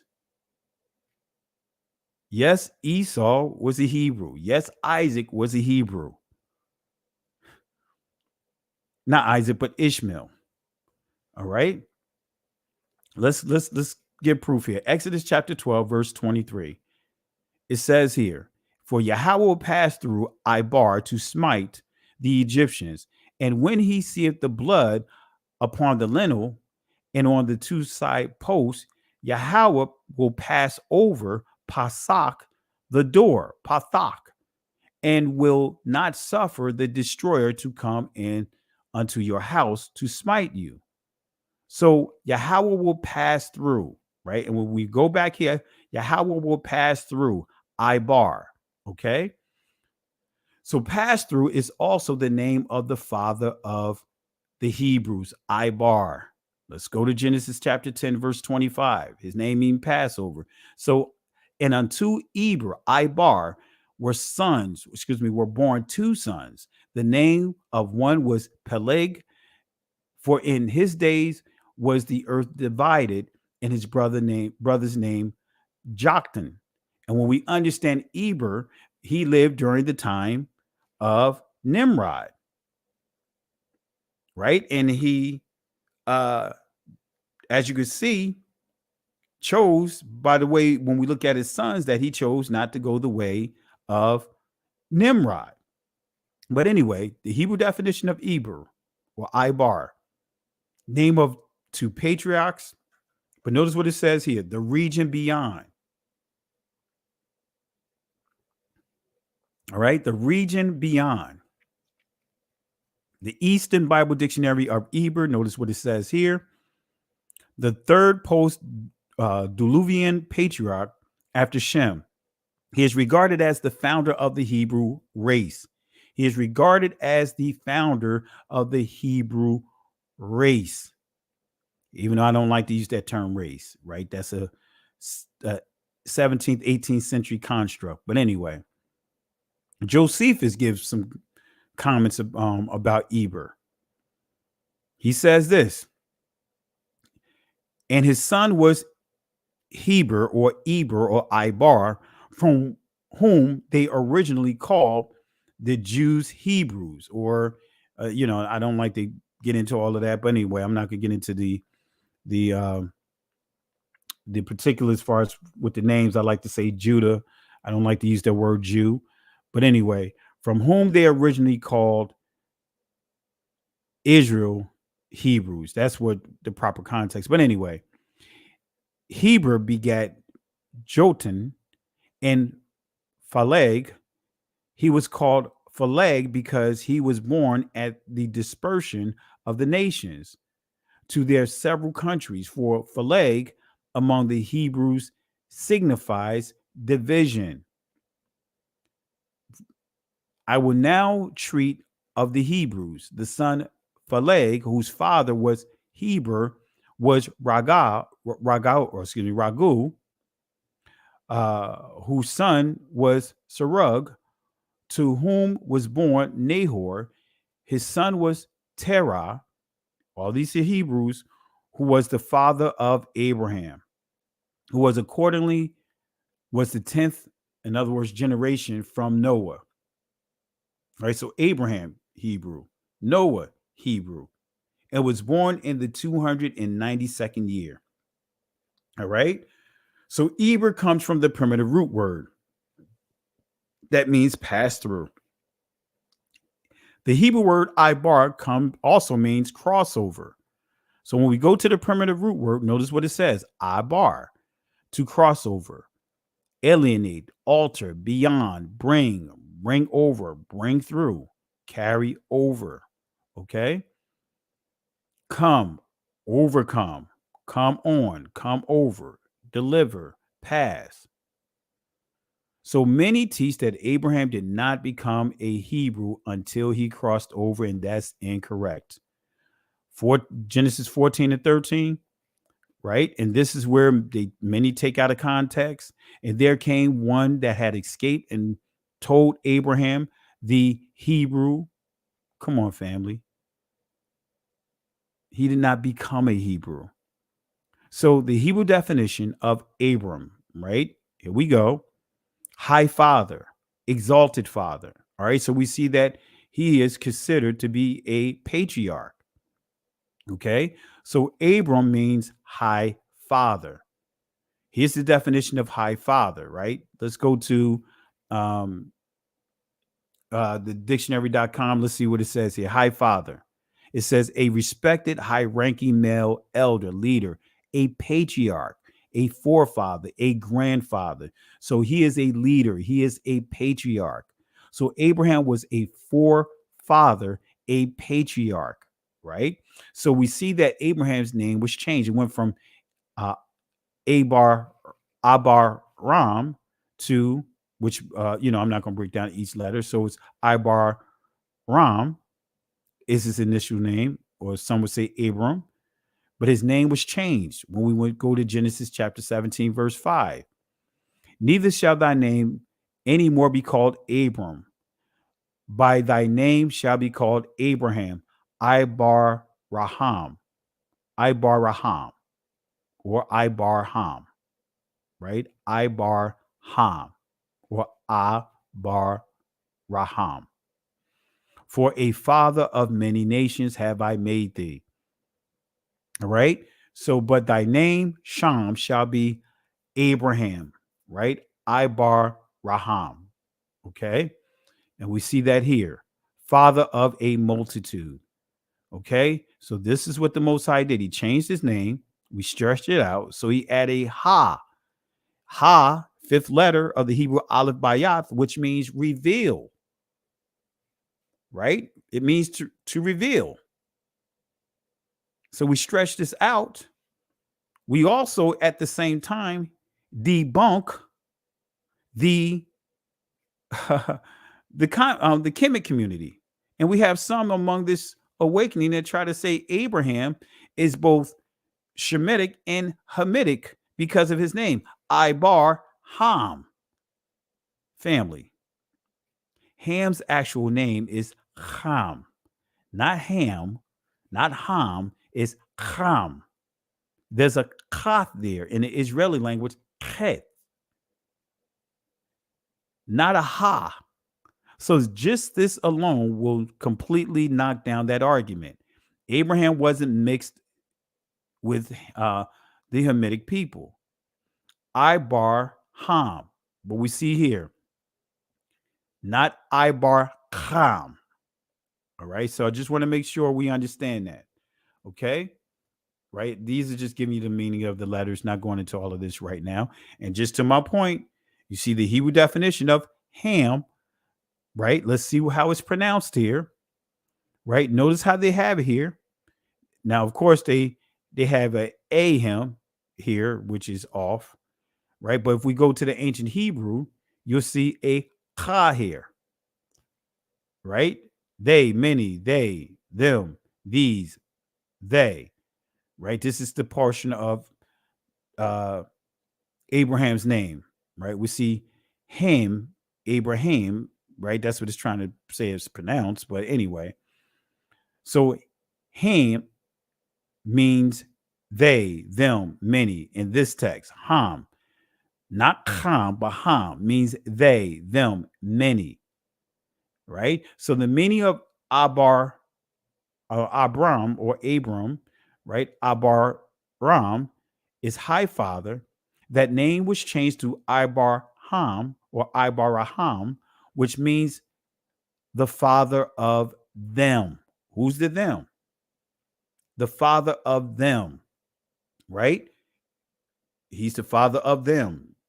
The Ishmaelites, he's the father of them. The descendants of Isaac, he's the father of them. The Israelites, he's the father of course, the Edomites. He's the father of all those that came through his lineage. He's a patriarch. So who is Abraham the father of? The key is he is the father of the promised seed. Who is the promised seed? Isaac, the promised seed. And through Isaac, the blessing went to Jacob. So this experience with Yah is a turning point in Abraham's life because the promised seed was soon to be born through Sarah. Yah gave Abram's name an upgrade to remind him of this great experience, his great call, and the covenant. So Abraham was also given assurance from Yah that he will fulfill his promise. Right? So again, the Hebrew word, definition of the Hebrew word Hebrew, we see here, Ibar, descendants of who? Eber, which means one from beyond. So Abraham did not become a Hebrew by crossing over. He was born one. Genesis 14:13, wrapping this up. And there came one that had escaped and told Abram, the Hebrew.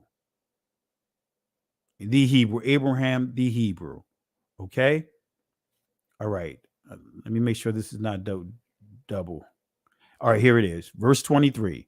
For Yahuwah will pass through Ibar to smite the Egyptians, and when he seeth blood upon the lintel. All right, we already covered this. But again, Yah will pass over. In other words, not allow death to come to the household of his people who are protected by the blood. He was going to halt the judgment. He was going to allow the judgment to hop over their homes if they had the token, the sign, which is the blood of the Lamb. And there you have it, family. We covered a lot here. We covered a lot here. We covered a lot. So I'm going to drop this link here. All right. I know we went through a lot here. We dropped a lot here. All right. Let me drop this here.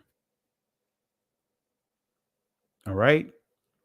We covered a lot here, family. We covered a lot. All right. All right. Let's go ahead and open things up here. So Abraham did not become a Hebrew. Let me say that again. He did not become a Hebrew. He was already a Hebrew. All right. Let me say that again. Abraham did not become a Hebrew. He was born one. All right. I'll say it one more time. Abraham, he was a patriarch among the Hebrews, but he is not the father of all the Hebrews. The father of all the Hebrews is Eber or Ibar, even though Abraham was a patriarch. All right. So let's see. I got my brother Yaquaba here. All right. Let me bring him on in. Shalom, Pastor. How you doing, my brother? Doing all right. I just have a quick question. Uh-huh. Okay, you remember when you said Ibar Yah, the Hebrew? Yeah. And I was doing some studies on how they call dust in the beginning, and I think it was Bar Shayath chapter 2 when Yah he was getting ready to say again that he made man, and he said that he made him from the fear. And then I looked up fear and I didn't see it, but in one place, like where it said in the beginning. And then I went to another verse where it was talking about the father named Ophir. And I wanted to know, like, when you see Abraham's name, when you see Abar right there, the same way that they why did they have the Ayan in one place, and then in the other place they had the Are they saying with Ibar versus Eber versus Abraham versus Abraham's name been with the Alap versus a Ayan with Eber. Is that what your question is? Yes, sir. Like, okay, when you look it up in the where they put the Israeli letters instead of putting the ancient letters, What they scripture said are you referring to? I'm just Barashaya chapter 2 with chapter when 2. I'm at chapter 2. he said and Yah formed man, formed Adam, man, a fear from the dust. All right, let me pull it up here. Let me look at it.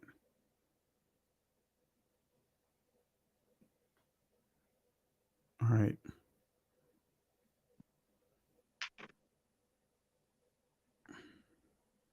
Here's another question I have while you looking that up. I'm looking at the verse right now. I'm trying to see where. When he said dust, when Yahuwah formed man of the dust, Okay. and he breathed So I'm into looking his. at it here. I fear, or I par.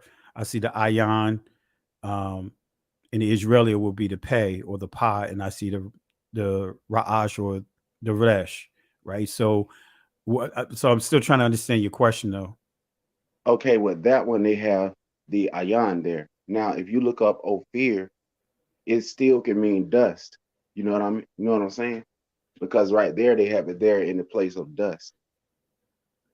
And then when you look in like with Abraham's name, so they could interchange is the ayan interchangeable with the ah? Well, it just depends on how it's written out. So that's why I'm kind of lost. I'm trying to understand. So you trying to your question is, why does Abraham name start with an ayan versus alap versus an ayan? Yes, sir. Because when you look at how they translate dust, they use different letters. Like when they say Ophir, I think it gives you a deeper understanding of the what kind of dust. And then it says gold and silver. And then when you look in Barashaya chapter 2, it just says dust. You see Yeah, I what I'm saying? understand where you're getting at, but I think that when we looking at Abraham's name, when we start going to the root of his name, let me go back here. I think I pulled it up here. I was breaking down his name here because I think that's I see where you are with the connection of when we look at that word fear or apar, in when we're looking at at the scriptures here at Genesis chapter 2 verse 7. Okay, but let me go to here again. Let me see.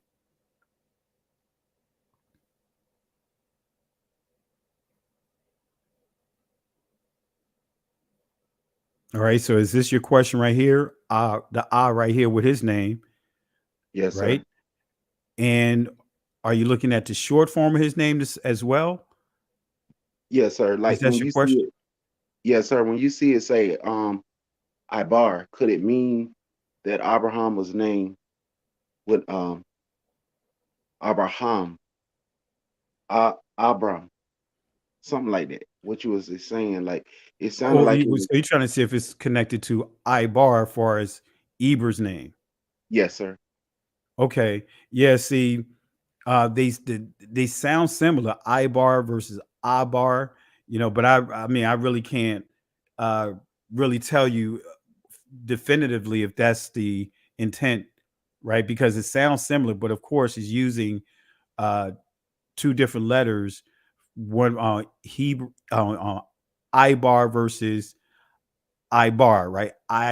Ion still make a similar sound, but they're spelled a little different. So I really can't give you a definitive answer for that. Why they would use?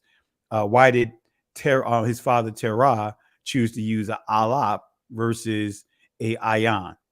I really And can't answer that question.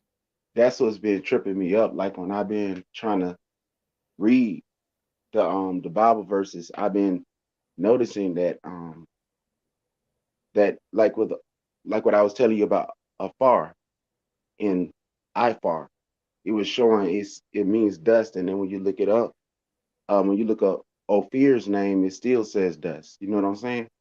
And then Yeah, but it see, says we see here the key is the first two letters in Abraham's name, it means father. Oh, okay. Right? You see here, Ab, right?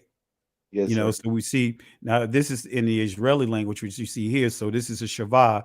So you won't pronounce the Shavah. So to be Ab Ram, right? So, but again, this right here, you'll see if these were two separate words and we didn't pronounce it in ancient Hebrew because we see Ab here, it'll be Abba, and we know Abba means father.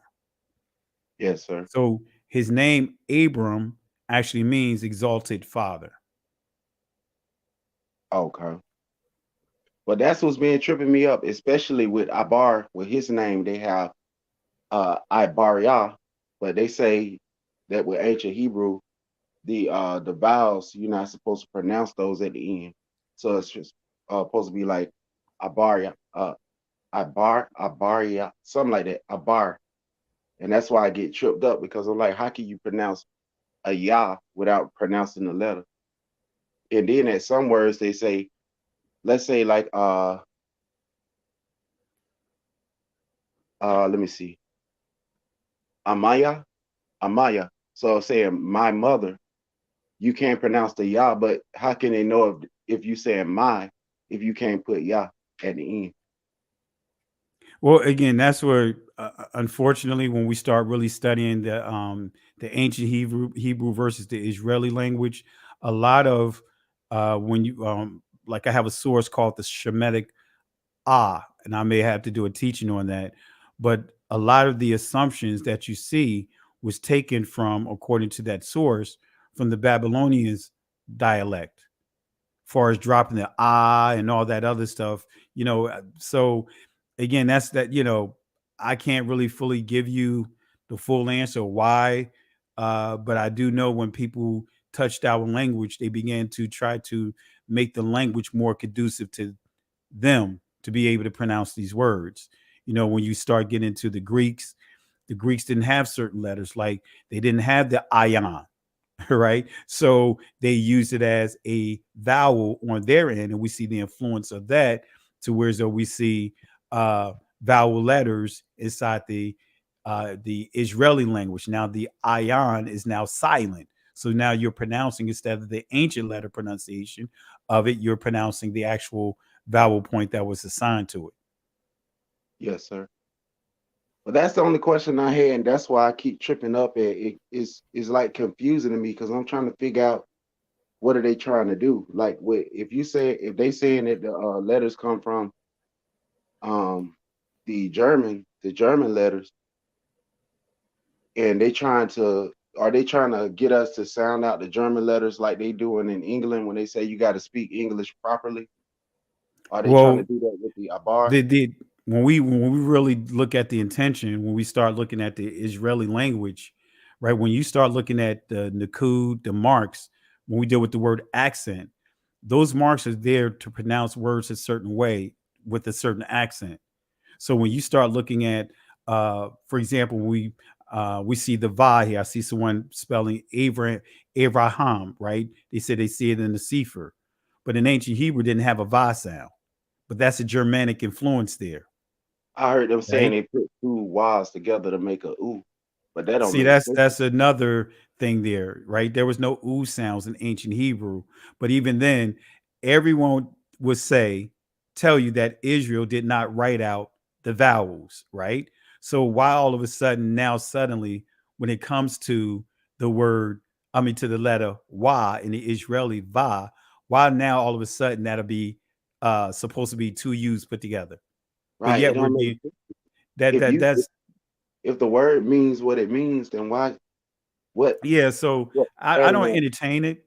I'm gonna be honest with you. I don't entertain. I don't even waste any thoughts with it because I have plenty of sources that makes it clear that the Yemenites don't have a va in there, or that letter is not used as a vowel letter. It's pronounced wa.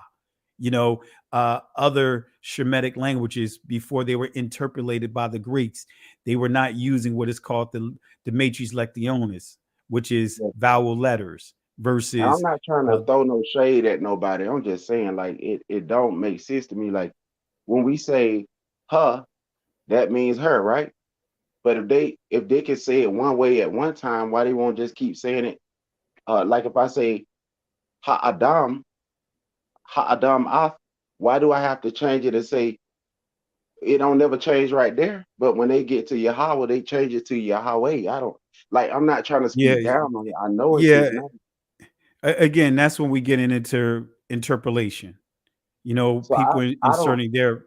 You know what I'm saying? I don't have no problem with saying Yahweh. I mean, I love Yah's I name. mean, I'm gonna be honest with you. I do because I know the ancient Hebrew, right? Mhm. So I know his ancient name. So for me, if someone else says it, I'm not going to knock them. But for me, I'm not. I say Yahweh. But again, for me, I wouldn't worry about that. You studying the language, you know what the truth is. For me, that's not anything to really it's really not to me, it's not a deal breaker right now. Many people are learning, but when we really start dealing with the overall language, right now, truth be told, many are learning the language is still in sin. You know what I Yeah. mean? So we still got all kinds of crazy stuff going on. But again, there was no O sounds. There was no oo sounds. There was none of that inside ancient Hebrew. So that's where we start getting into interpolation from different communities, different cultures. And like I said, I taught that a while ago. But again, that's something that I'm not going to. I'm not just really don't want to get too deep on because really we were that's kind of getting away from what we were discussing tonight. Yes, sir. I'm sorry. I just saw the correlation. I thought I saw a correlation between Eber and Abraham's name, and I just want to know. Yeah. So, like I said, when you start looking at the first letter, the letters have meaning. The ion means watch, right? It means to watch. The alat means to teach. It means it means leadership. It means authority. So I really can't go into the full details of saying why Terah chose to name Abraham with that spell. I really can't. I mean, that to me, that's something that we just cannot give a definitive answer for. Yes, sir. All right, there, Pastor. I'm gonna be listening in the background. Finish listening. All right. Hey, appreciate it. Thank you for the love and support. Appreciate the support over the years. Really appreciate you, my brother. Yes, sir. All right. Shalom. Shalom. All right. The Bible and me. Peace and blessings to you. Peace and blessing, Pastor. How you doing? I'm doing great. Yourself? I'm good. Concerning the Passover. When the Bible says in Exodus 12, on the 14th day, that day would be what day today? Well, when we calculated, so I don't have it in front of me, but what you would normally do, let's just say, let me see if I could put it up. Let me just see if I could calculate it real quick.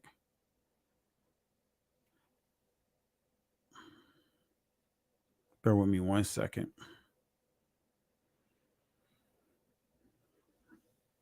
All right, let me see. New moon 2023. All right, so the new moon.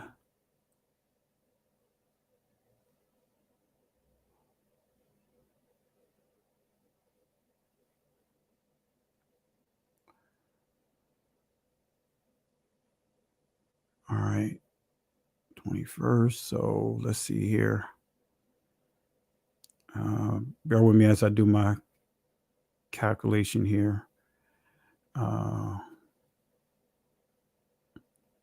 me put my calendar up here. What is the name of the calendar you're using? Well, I'm taking the ancient, taking what we're discussing, right? And even though I'm using the Gregorian calendar to do my dates, but actually I'm looking at the ancient Hebrew, and I'm when we deal with the very first calendar, the very first day, is as we begin to progress with the Gregorian calendar, there's added days. So right now I'm just looking at my regular calendar here, and I'm calculating from the Hebraic school of thought, as far as exactly where the you was referring to the Passover, right? Right. All right. So let me just do the calculation real quick. 7.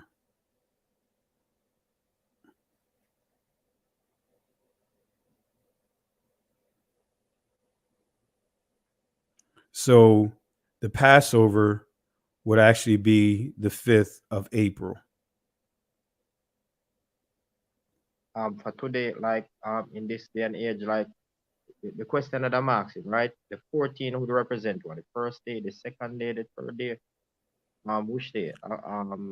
Well, the 14th is actually the Passover, but then when we get into the Feast of the Unleavened Bread, it's the 15th day. Right, but what I'm saying is, like for instance, we have Monday, we have Sunday. It would be equivalent to what day?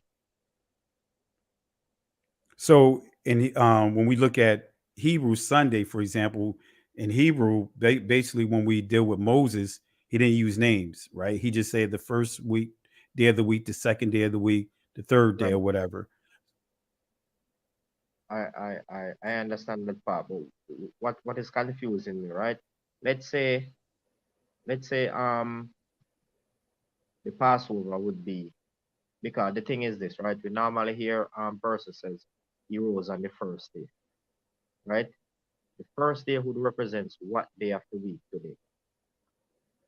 The first day of the week. So I think where you're getting at, if you let me know if I'm wrong, you're looking at the lunar calendar of the first day of the week, starting on a Sunday, will be a Sunday.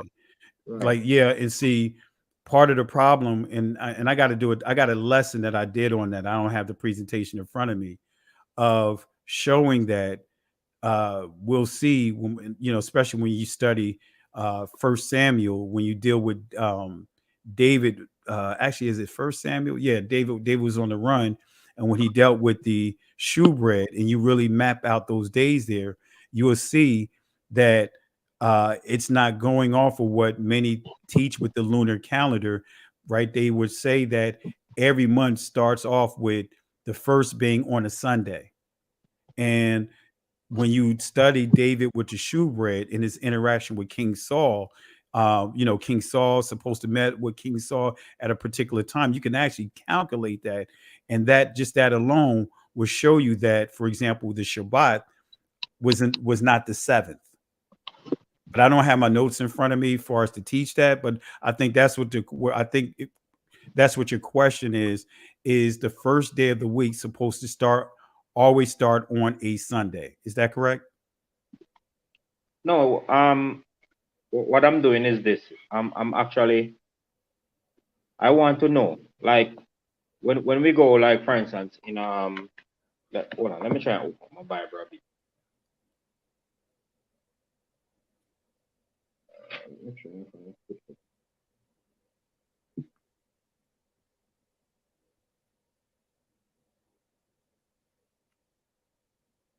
When we look at let's see.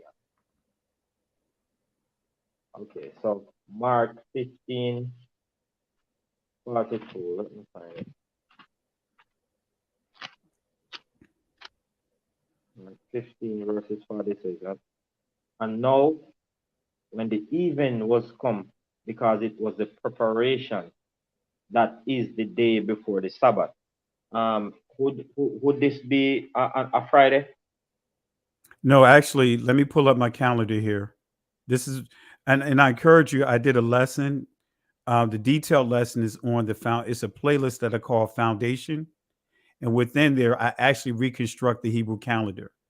I literally answer the questions that you're asking about that. But let me see if I have the one of the presentations up here. If I could pull it up to show you illustration here. Let me see here, because I think I know what you're asking. Yeah. Right, let me pull it up. I think you need to protect your eye. Let me pull it up real quick. Bear with me 1 second. I got so many presentations. Let me see. All right, let's pull this up here. He's not here. All right, here it is. All right, let's pull this up. And let me share the screen on this one. But yeah, that's the lesson I encourage you to peep out. That lesson, I really go into the details and really from reconstructing the calendar, showing what a day is, using scripture as all my references. Let me see here. Let me take this out. And I think I see, let me see, I see Don P in the background. I'll bring you in a second, Don P, but I see you in the back, but let me see here. Let me bring this up.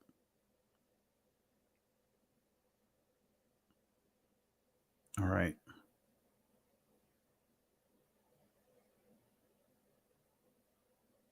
All right, let me take this one out. All right.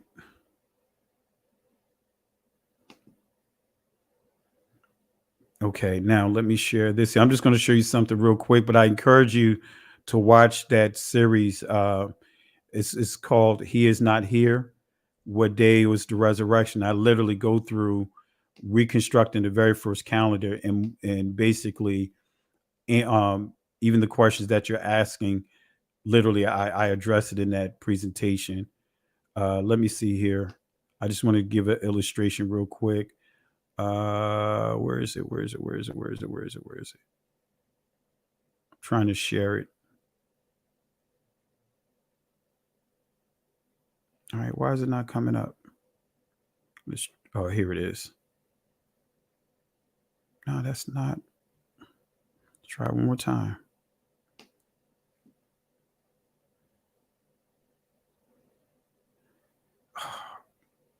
Let me try this again. Okay, let's see. Let's try this again. All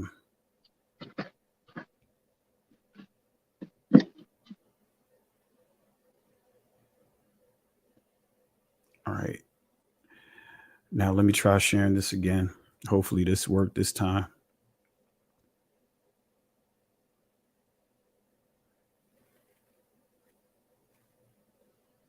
All right, here we go.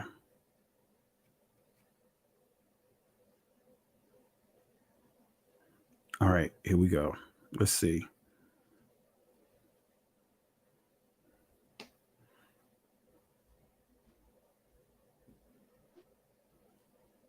All right, why does it keep doing this? I'm sharing it. All right. All right, there we go. All right, can you see the screen? It's still loading. Yeah, I'm seeing it. All right, let me show you this real quick. And again, I encourage you to watch that series because I literally go through this, and I'm not going to go too deep into this. I just want to give a quick answer because you was asking about you mentioned Mark. What scripture did you mention? Mark 15:42. All right, let me go to there. Mark. It says the same thing in Luke 23:54, John Yeah. 9:31. Yep, I got all of that here. I have all of that here. This is a large presentation, so come on.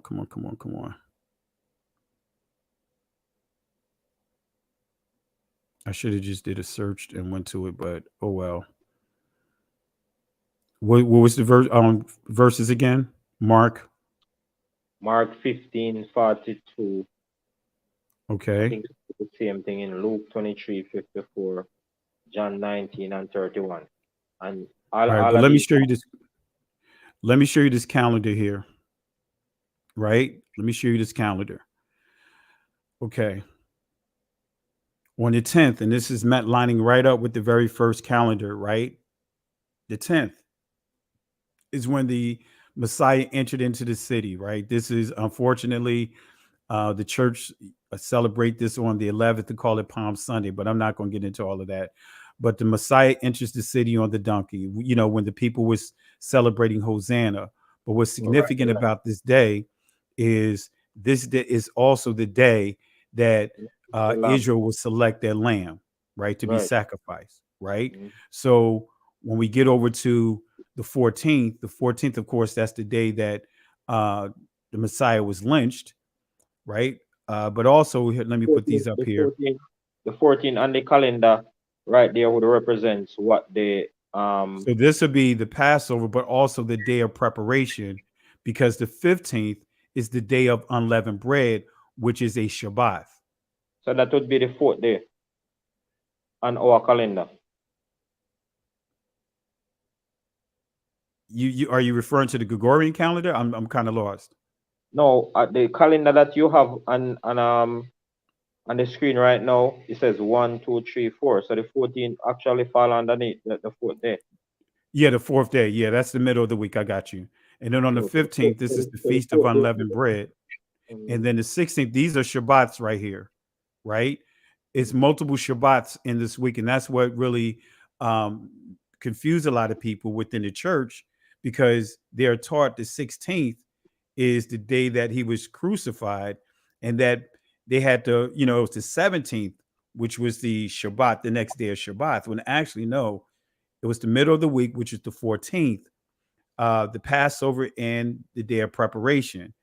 It was the 15th, the first day of unleavened bread, which was a high holy day. So the 16th would have been a Shabbat as well. These would have been would have been Shabbats. Of course, 15th, the high holy day. This would have been a Shabbat, the 16th. And of course, the 17th would have been the traditional Shabbat. Okay, so based upon what you're saying there, right? The 14th right there, even though Mark 15:42 says, and now when the evening was come, because it was a preparation, that is the day before the Sabbath. That's not the evening. Just to prove that point, let me show you here. That's why I encourage you to watch that lesson, because I literally go through exactly what you're asking. Let me show you here. Right? Yeah, man, I'm getting what you're saying. What I'm saying, what I'm asking you is this, right? In Mark 15:42,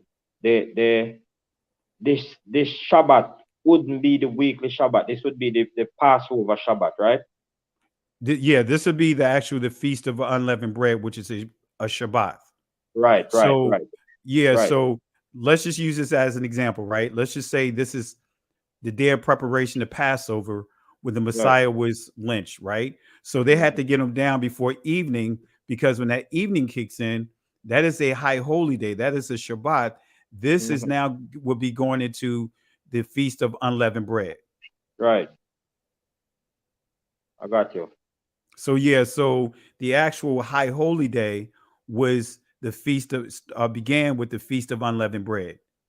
The day of preparation is when they would do all their sacrifices, would be on the Passover. Right. So therefore that make Christ rose on a weekly Sabbath then. Exactly. Right. He rose, and see, this last point I'll show you here, then I'll bring Don on when I say that there was multiple Shabbats, right? When you go to, for example, Mark 16, verse 2, right? It says here, very morning of one of Shabbats, right? So we see plural there. Then when we go to Luke 24:1, we see the same thing, of the Shabbats or Sabbaths of early one day. So John chapter 20, verse 1, and we see the Greek word is Sabbaton, which is plural. It says one of the Shabbats. So we see that there was multiple Shabbats that weekend. That week. The high holy day, as we just pointed out, and then of course the traditional Shabbat, which was that 17th. Not 17th. That weekend of, you know what I mean, the traditional 7th-day Shabbat. Right. Yeah, and this makes sense, because verse 2 said in Mark 16, and very early in the morning, first day of the week, then came unto the sepulchre at the rising of the sun. So he would have gone before the sun came up. He was already gone. That's why the angel told him he's not here. You know what I mean? Because they went early in the morning, like the twilight of the day. Like the evening it's like that transition between the daylight portion of the day portion, the light portion of the day, and the night portion. So that evening is like right at sunset, you know what I mean? But the morning is the same thing. So he was already gone well in advance, right? Right, So right, yeah, he was already gone. right. But I think what is throwing off most people, because 1542 says Sabbath, so they basically lump up the 7 day Sabbath together with with everything. So this is where the throw off came in. Yeah, yeah, but see, when you read it in the Greek, because I used to teach it, I'm not gonna lie, I was a pastor. I mean, I am a pastor, but what I was doing is I was teaching the Christian approach to it. I was trying to make, like that old saying, trying to make a dollar out of 15 cents, right? So I was trying to take 3 days and make a day and a half fit 3 days into it. Right. So here it is. I'm trying to prove that from Friday evening, right, to Sunday early morning before the Marians got there, I was trying to squeeze it in. And I tried to do the impossible. I said it to our assembly. Hey, if someone can figure out how to get 3 days out of a day and a half, they will be the richest person in the world. They would be on all kinds of science magazines. The Pope would come up and shake their hand. The Pope would come to their house. You know what I mean? Because you just can't get it. If you work a job and they tell you you got 3 days off, you're going to say 3 days and 3 nights. You're not coming a day and a half. Yeah, and there's no way, according to Matthew 12:40, for as Jonah was 3 days and 3 nights. This is the key part, because it says 3 days and 3 nights. So he must complete the evening portion and the morning portion. Absolutely. You got to go through those 3 full 24-hour cycles. You can't get around it. Right. I was basically looking at it, but I want somebody with more understanding than I to clarify for me. So you did that just now. Yeah, I appreciate it, my brother. And like I said, I have those 3 lessons there. If you get a chance, peep it out, because some of the things that I know, some of the questions that you asked here, we gave clarity, but it goes even deeper, like really lining everything up. And I guarantee you, when you go through it, you're gonna be like, okay, it's just that simple. But I give you all the scriptures, just the scriptures you highlighted. It's all there, literally, in the presentation. All right, man. No respect, man. All right, but hey, I appreciate you. Where you calling from, if you don't mind me asking? I'm calling from Jamaica. Oh man, peace and blessings to you out there. Peace and blessings to you. Really appreciate you guys out there, man. I got to get out there, man. My wife want to visit, so I got to get out there. It's not many Hebrew Israelite group out here. We have like IUIC, we have GOCC. I think that's about it. Just a few, Yeah. just a few persons here, really, But me myself, I do some research and I try to go out and show people and support, but I don't have a lot of information. I really, listen here, listen there, and share it with other persons. But I don't have that much information like how you would have the information. But I do have some understanding as to what is going on. Yeah. Let me just say this real quick, because this is an edifying point right now. Brother, stay away from them. Stay where you're tuned in right now. Stay away from them. They are like the Seventh-day Adventists and the Roman Catholic Church and the Reformed Church or the Protestants. Stay away from them. That's false doctrine being taught. You're being fed right now the bread of life without leaven. Stay away from them. Trust me. I'm your brother. I'm giving you a warning. Stay away from them. From who? GOCC, all them people that's invading your space right now, they're metastasizing. They're a cancer. And how can they get to you physically when we have such a hard time? Why? Because the enemy funds his army. Remember, he comes as an angel of light. I know these people. I know their doctrine. It's leaven. It's leaven. And it's like, unless your righteousness exceeds that of the Pharisees, they got all kind of leavened doctrine. And we can get into it, we can get into it, Most High willing. Look for me, I'm Don P. Look for me, man. We can get into it because here's the deal. Your heritage is what they're trying to give away. Okay? That's blasphemy. To say that these people are and when they're not the people, to attribute the whole essence of the Most High and what He says.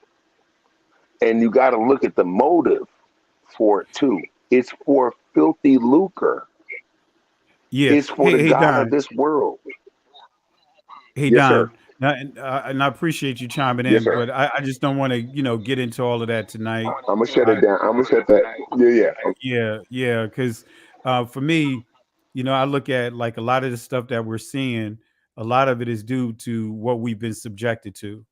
Some people, when all you know is lies that's been told to you, and then when you get some truth, and then on top of that, you have people that are not operating in the eldership of things. So I just really don't want, I really, when I look at it, I look at a lot of things contributed to what we see with some of our brothers and sisters. Because I know at one time I was out there, and people looked at me like I was crazy because I had a lot of anger on the inside built up because of the things that I've been subjected to and the lies that I've been told.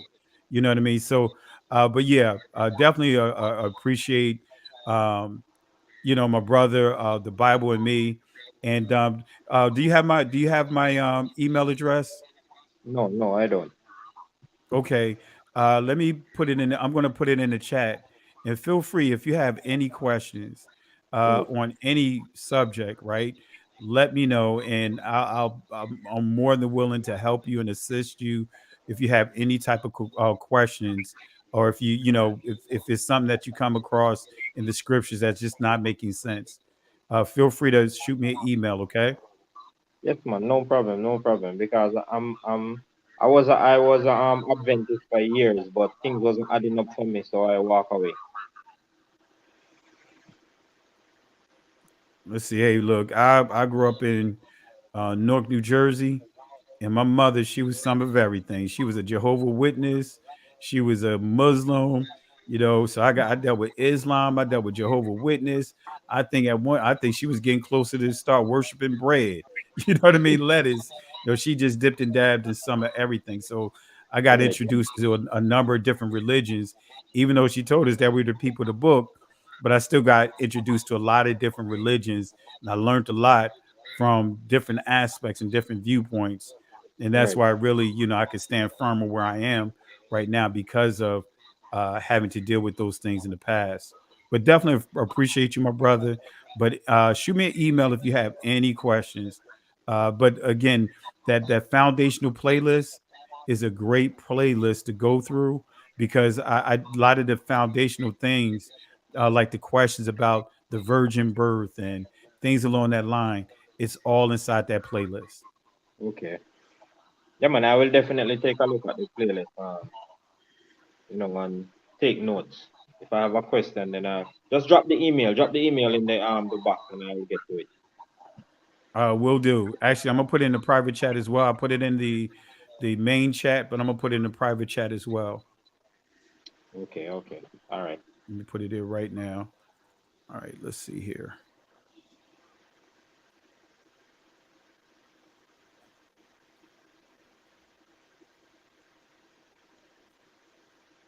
Oops. And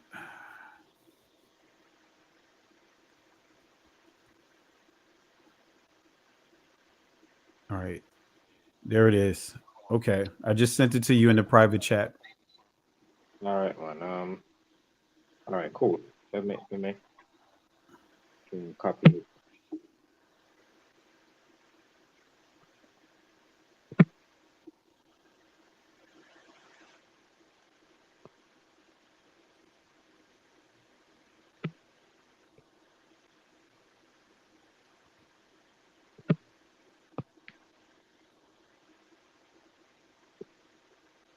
All right, man. Thanks much, man.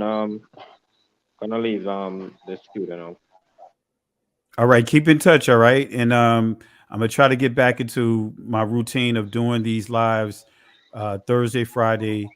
Thursday, of course, Shabbat night, which is the sixth day of the week, which we call Friday night, and also Saturday nights. And anytime, feel free to jump on. Okay. All right, man. No problem. Thanks. Thanks much. Shalom. All right. Shalom.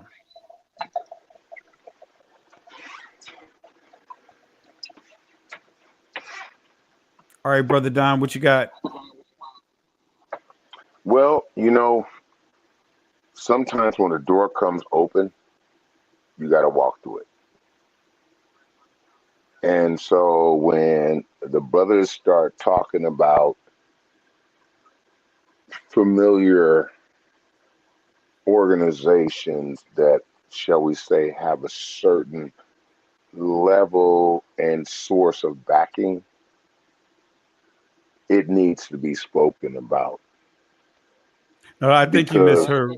Let me say something real quick. I think you misunderstood what he said, because what he said was he don't have any place out there. The only places that are out there, he mentioned, it was the GOCC and some other Right. No, campus I out didn't there. mishear. No, I didn't mishear what he said. No, but I'm saying, but he didn't say that he was attending those places. He was just saying Right. he really don't Right. have any options out there. So that's why Right. he's tuning into the channel. And that's why I was giving him a warning. Just because they're physically there, don't do it.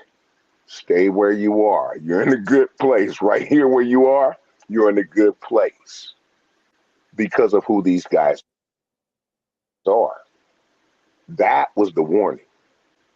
Don't even, just because they're physically there. And that's why I mentioned Seventh-day Adventists and all these other ones that physically penetrate the landmass to indoctrinate our people into their falsehoods. Stay where you are. Stay where you are. Stay on. We woke now. Stay in that assembly. Stay in Jidiyah. Stay in that assembly. Stay in Binyah Yasharel. Stay in those assemblies.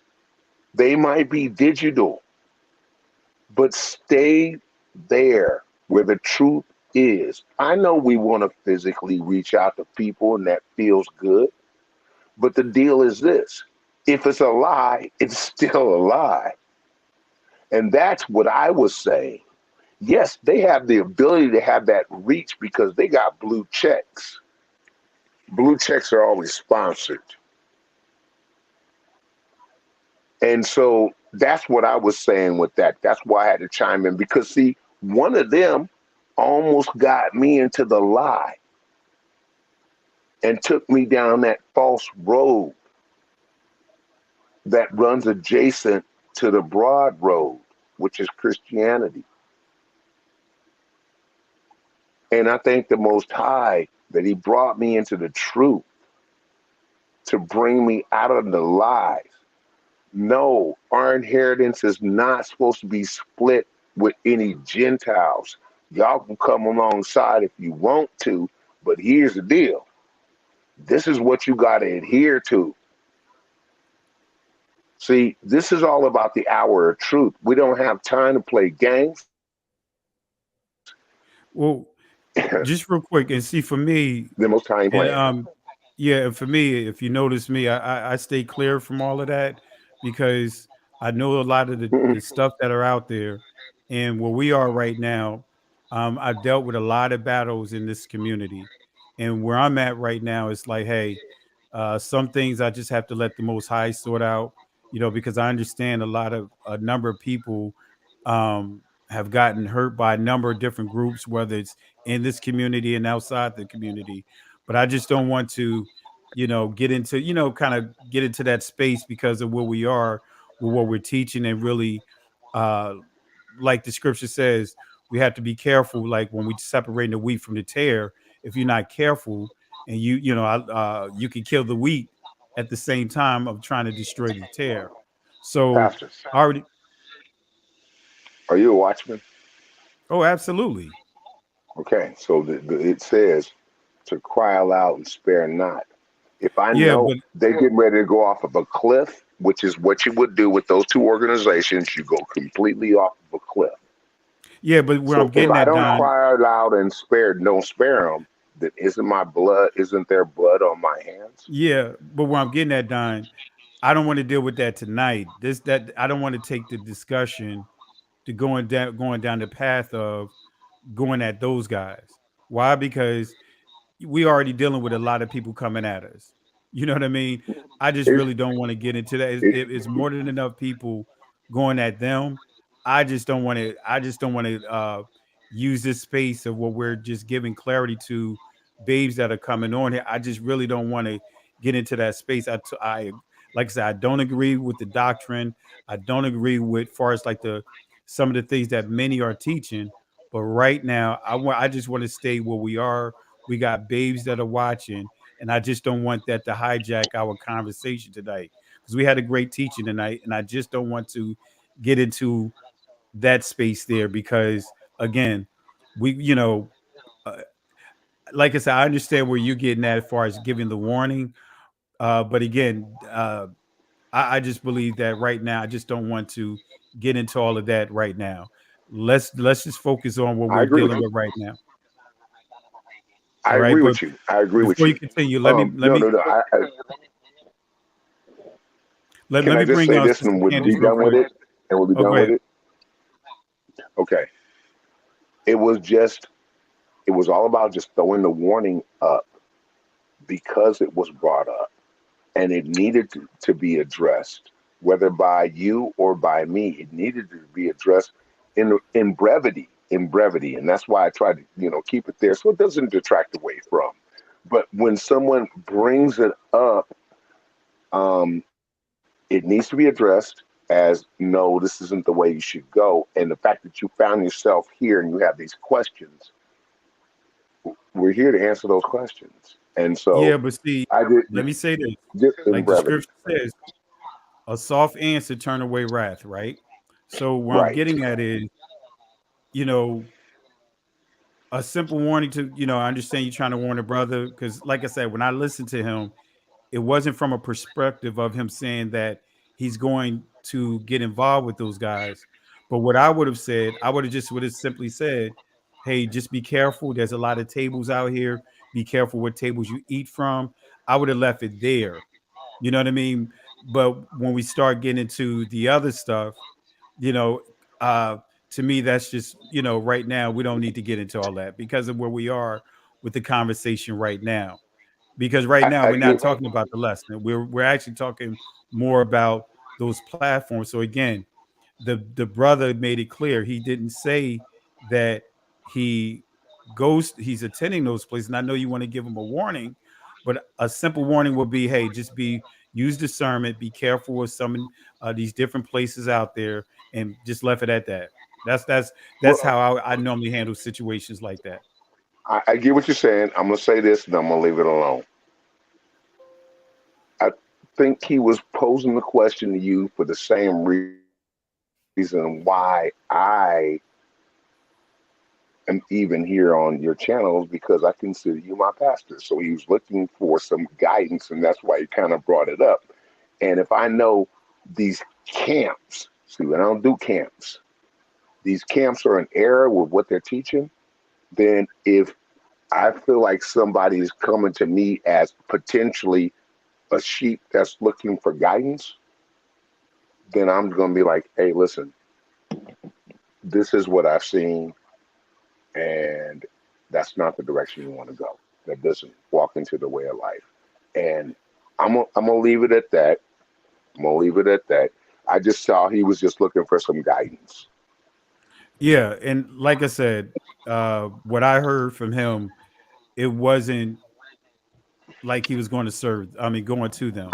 But for me, again, I understand your point. I understand what you're saying, but I think that from a perspective of just what we're pointing out, what we're discussing, for me, yeah, I may not agree with a lot of what the camps are teaching, right?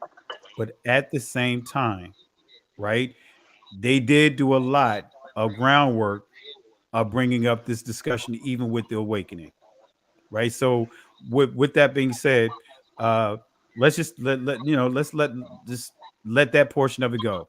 Let's let that portion. Let's see, enjoy the rest of the discussion because again, I just don't want to get away from what we taught about tonight.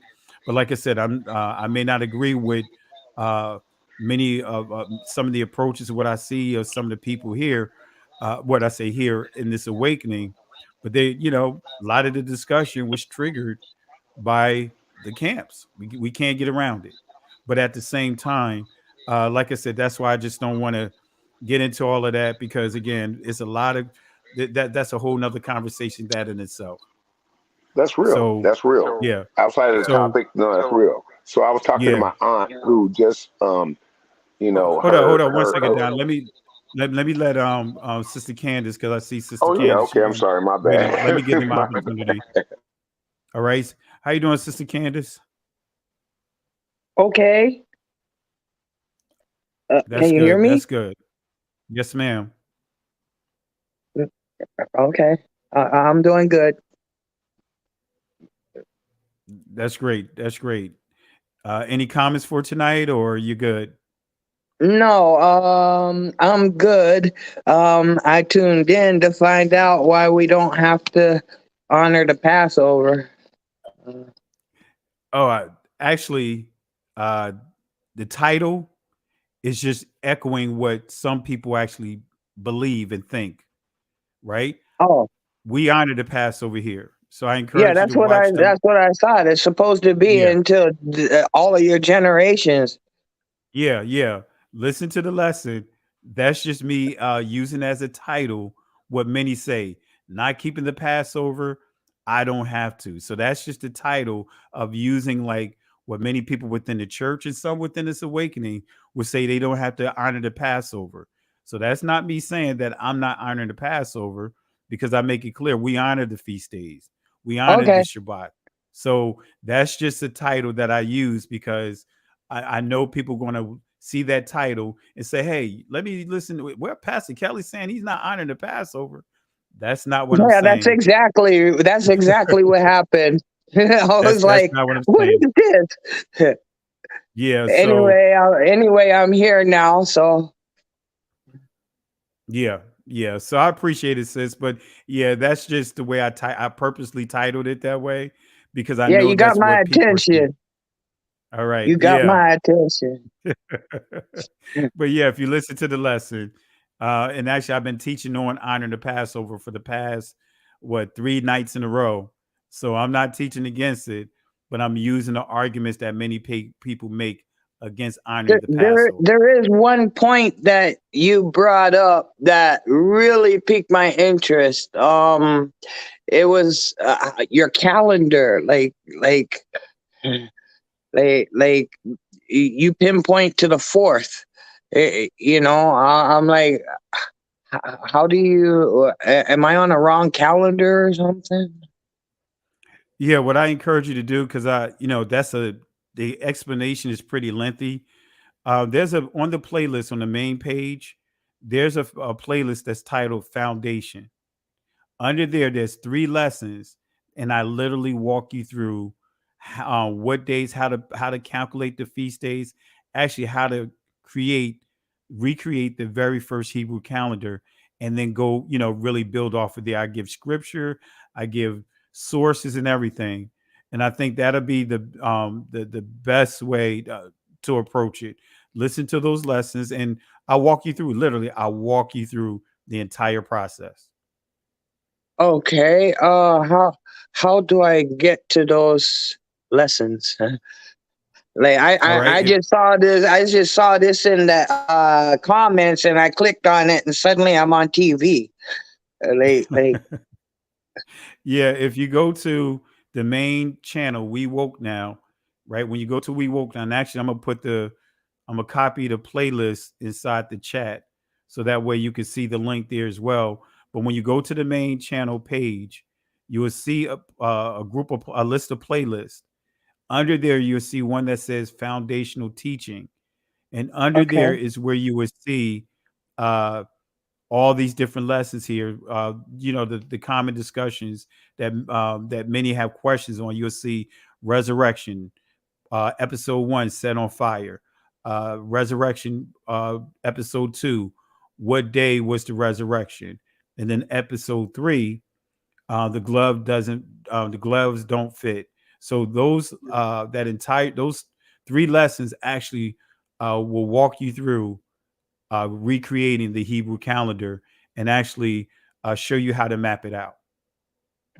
okay. Thank you. All right. Thank you. Well, thank you, sis. I pray that you have a blessed remainder of your weekend, and thank you for jumping on. Okay. Okay. All right. Blessings.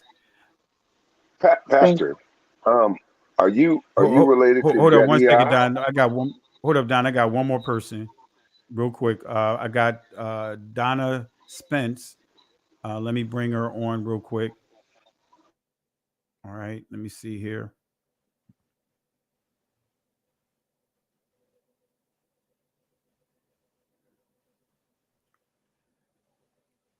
All right, Donna Spence. I see you here.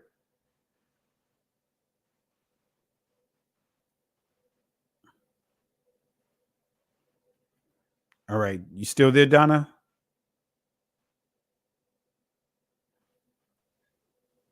All right, I don't hear Donna there, so all right. All right, all right.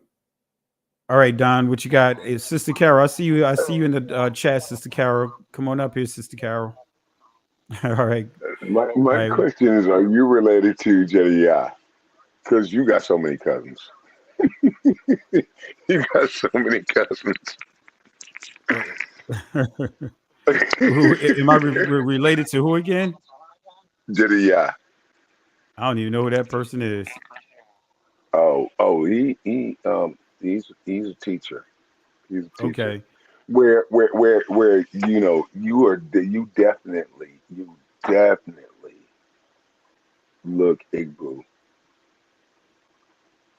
He's of a lighter persuasion and stuff like that. But y'all got so many cousins. I'm like, they gotta be related some kind of Look, way. my grandfather had over 60 kids, literally. My great grandfather had over 60 kids. Literally. And from my grandmother alone, he had 24 kids just from my grandmother alone, my great grandmother alone. Wow. Yeah. So the thing is this. It's like, there's a family of us. So I found you, or you were brought to my attention through the Tail Network. And I also am affiliated with the Fruit Network. These aren't camps. We're not, because I know you don't consider yourself a camp. We're not camps. We're none of that stuff.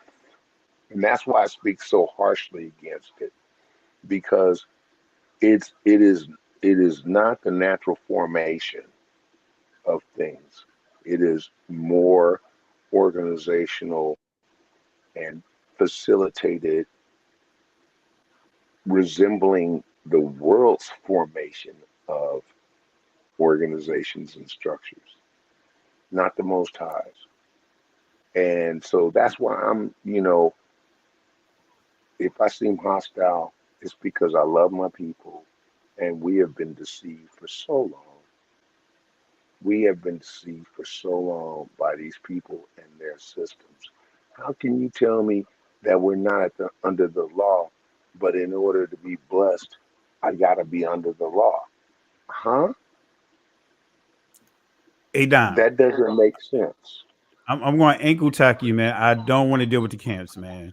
I really don't. Yeah, no, I I'm feel you. telling I feel you. I you. feel you. I don't want to I deal with just, that that just came discussion. to mind in terms of the caller that had the question, and he was really sincere in his heart in terms of where he wanted to go. But I can shut that down. We can cut that off. Yeah, That's a because I conversation really for don't want another to. day.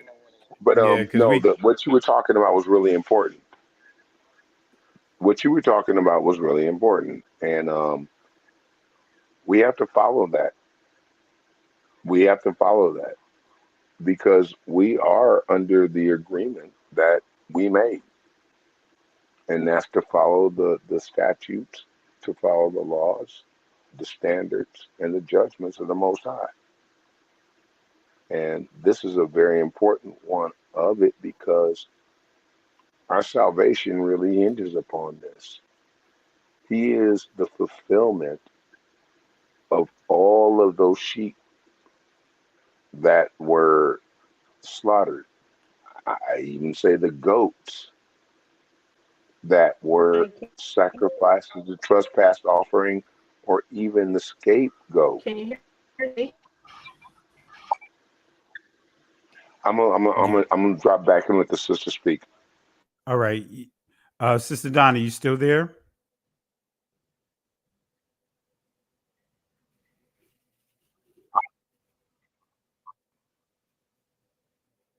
Sister Donna, Can you you hear still me? there? I can hear you a little. I can hear you now. Oh, can you hear me? Yep, I can hear you. Can you hear me? Hello? Yes, I can hear you. Your signal is real Evening. weak though. She can't hear you. Yeah. All right. Well, let's see. I see someone else here. I got you, Sister Karis. One more person, real quick. Let me see here.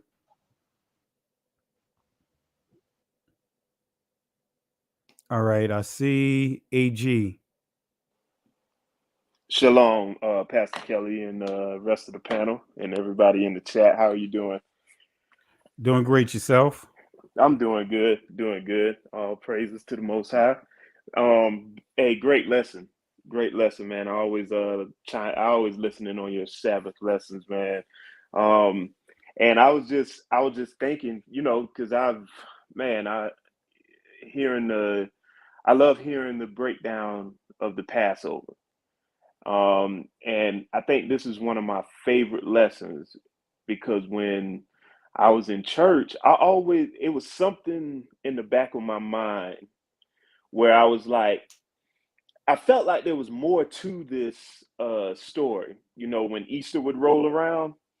And I would always, I would be sitting in church and I would be like, I feel like there's more to the story. And I would try to read, through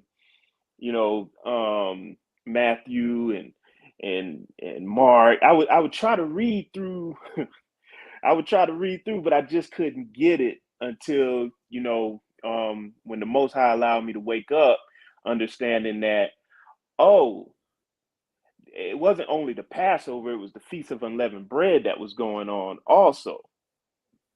And so when I started learning about that, I was like, okay, now it makes sense now, with the whole, it dismantled the whole Good Friday, and on the third day, which was Sunday, he rose. It dismantled uh, that whole thing that I was taught, that whole ideology I was taught, that doctrine that I was taught. And I asked a couple preachers, pastors, because I'm from South Carolina, so I'm from the Low Country down there. We're like 45 minutes away from Savannah, up 95, and I did ask some pastors about when I was learning this truth, and the answers I got was we don't have to celebrate that no more. That's for the Jewish people, and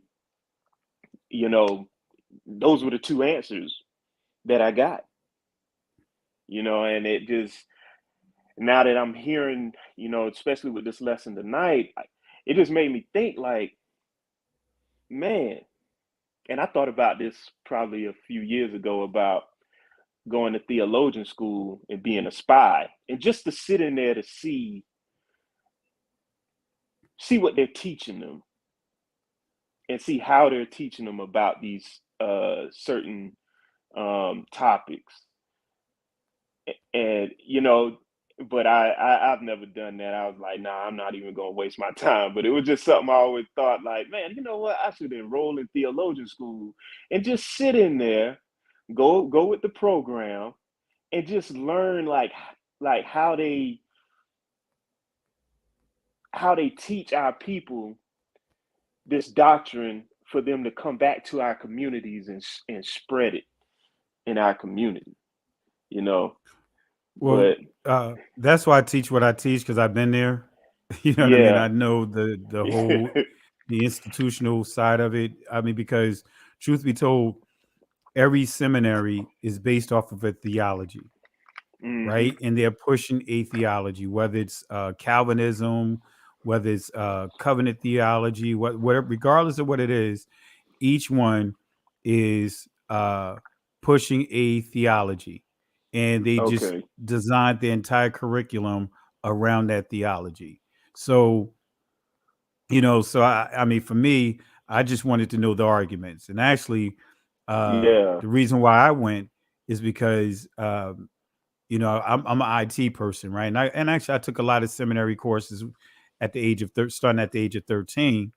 But Okay. my pastor, when I was in Kojic, told me that, hey, in order to be an elder, you had to have a degree in divinity, right? And there was a whole Okay. nother thing with that, even though that wasn't, I found out that wasn't true, right? Yeah. But I went on and did it, didn't tell him what school I was going to. I just went on and did it.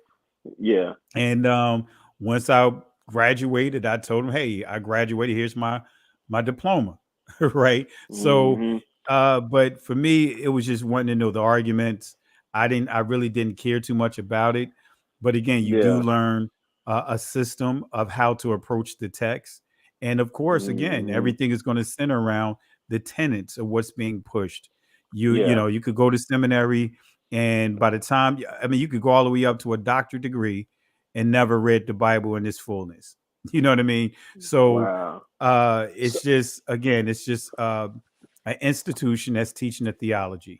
So that's why So you have a lot of pastors that don't, I yeah. mean, have gone through seminary and really don't see the scriptures for what they are.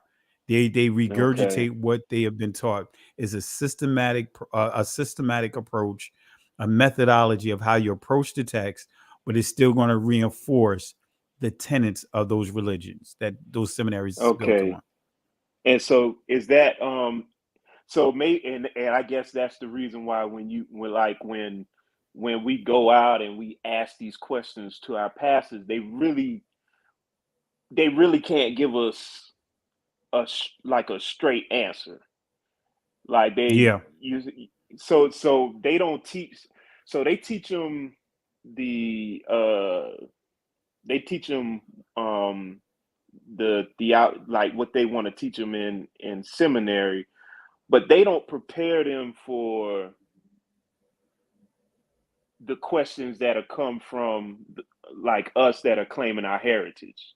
Us Israel, saying we're all Israelites. Even my folks back home, even though they don't agree, but they're Israelites. But for us Israelites that are in the truth, when we ask that question, when we ask them these questions, they study like how to combat that, or they just don't prepare them for the type of questions that, once somebody starts waking up, and they go ask them, they don't prepare them for that, do they? Well, they prepare them to defend their theology. You know what I mean? Yeah. Whatever's the Okay. theology, you're going to know how to defend that theology based upon being inside a box. You know what I mean? It's Yeah.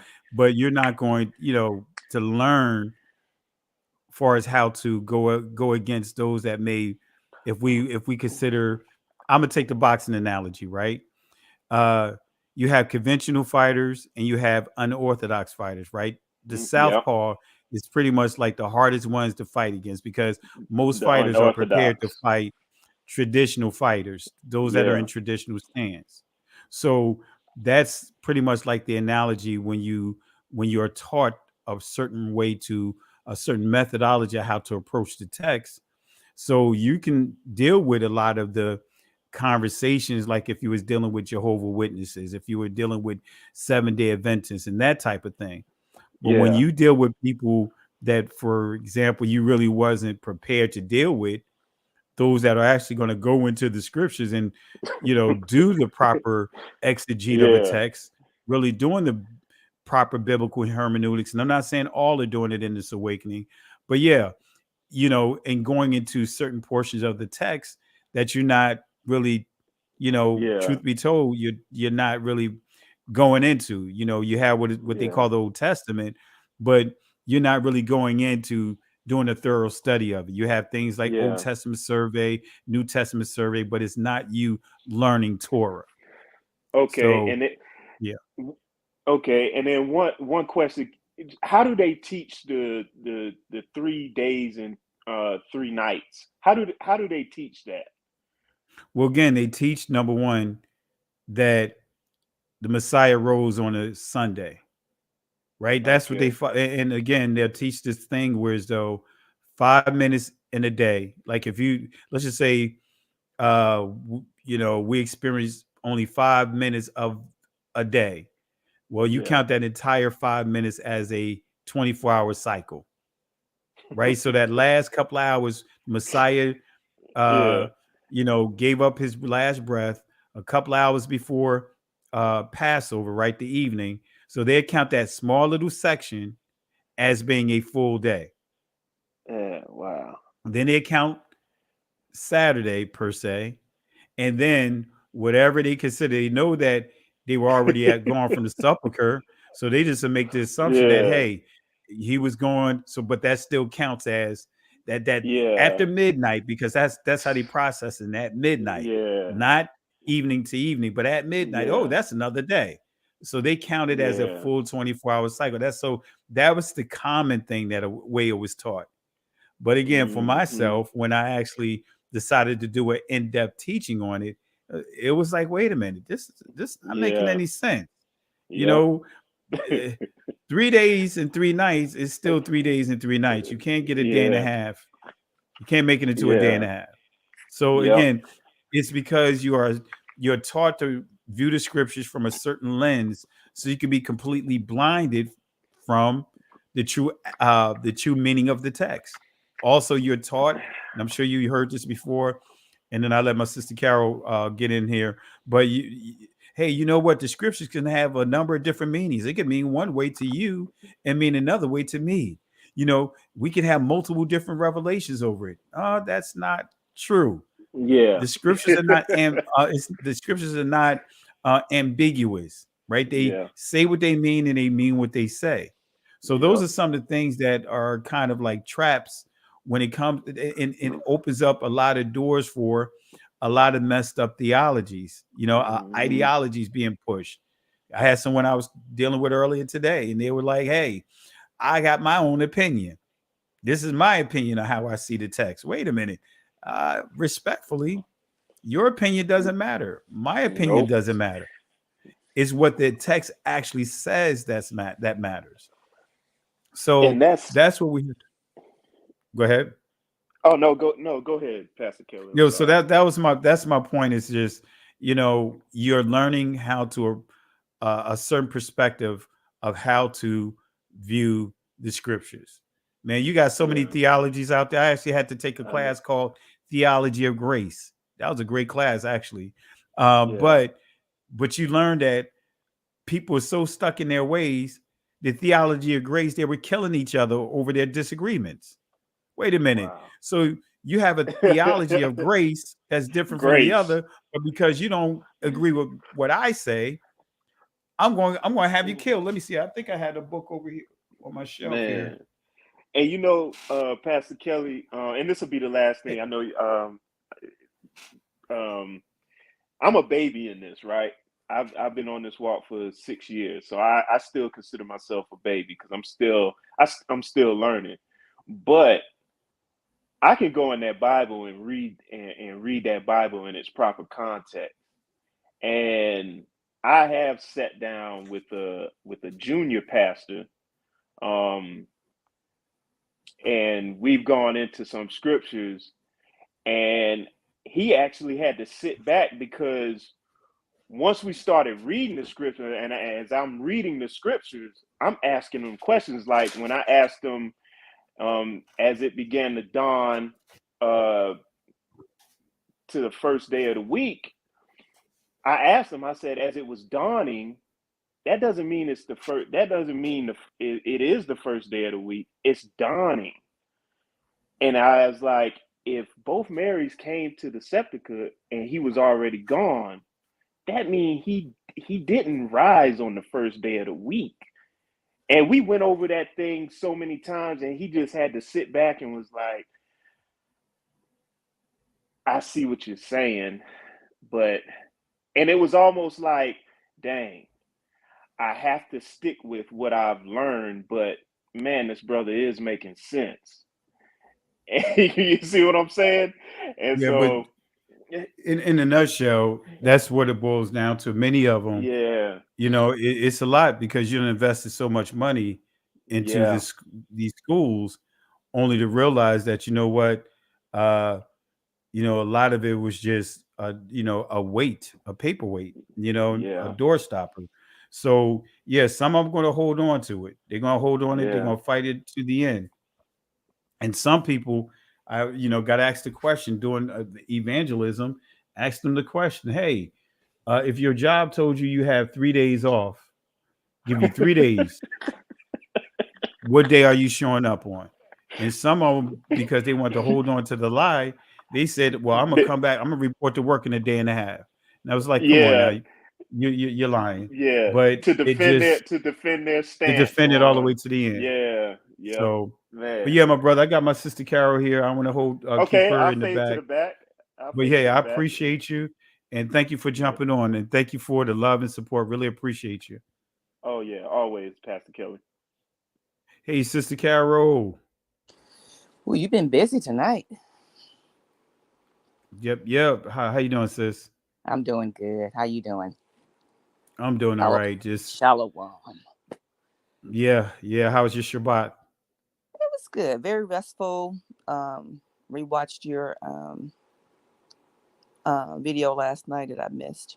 I watched it this morning for my Shabbat service, so that worked out well. But I like this time of year. I love when these teachings come out because you can see how convoluted everyone is in their thinking when it comes to this time of year. The first month of the year, which is around springtime, when springtime comes. When the spring equinox happens, it's when springtime, it's when the first of the year is. And that was on the 20th? So Yeah. the new moon was the next day.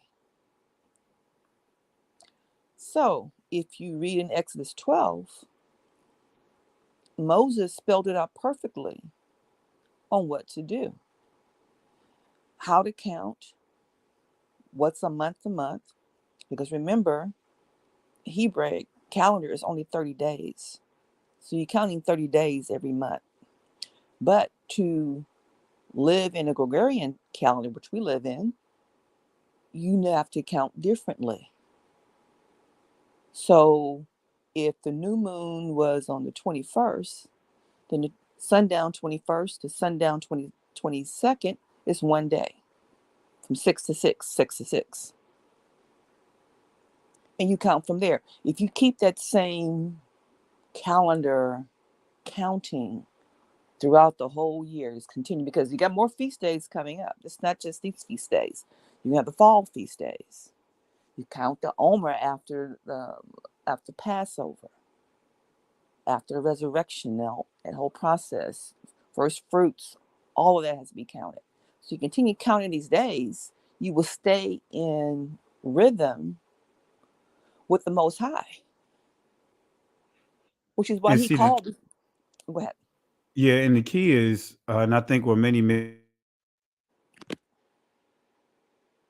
Oh, I missed you. Count out. You went out. we know that. Let's just There you say, if let's just say April has 31 days in it, go. Mm-hmm. but we know the calendar, Hebrew calendar, has 30 days. Right. So we know that even though April doesn't have 31 days, but I'm just using that as an example. I got you. But let's just say if I'm calculating my days, right, to get to the blowing of the trumpets, but by the time I get there, according to the Gregorian calendar, let's just say if there's 3 months that has 31 days, then that means that I had 3 extra days on the calendar that I have to subtract from the number. Right.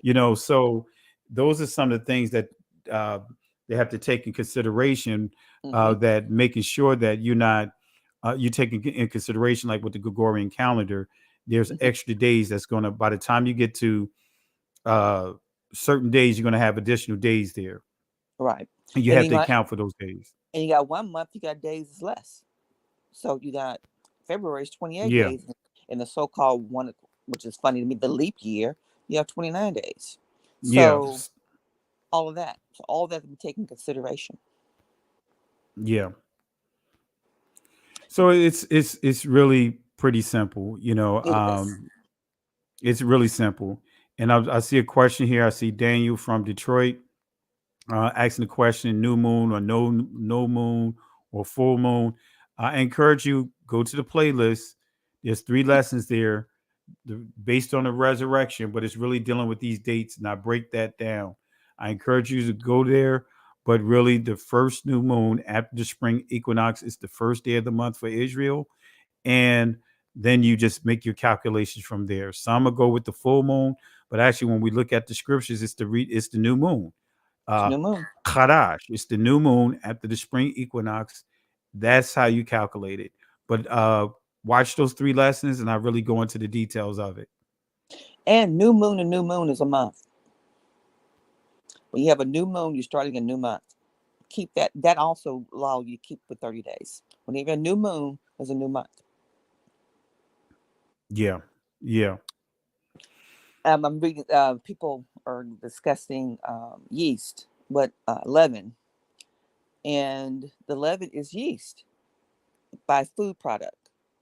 Remember, our people didn't have time to make their bread like you normally will make it, which is when to make bread rise, you have to put yeast in it, for the bread to rise. Now, a lot of times you can buy flour with it already in there, so it'll have self-rising flour, which means it has yeast in it.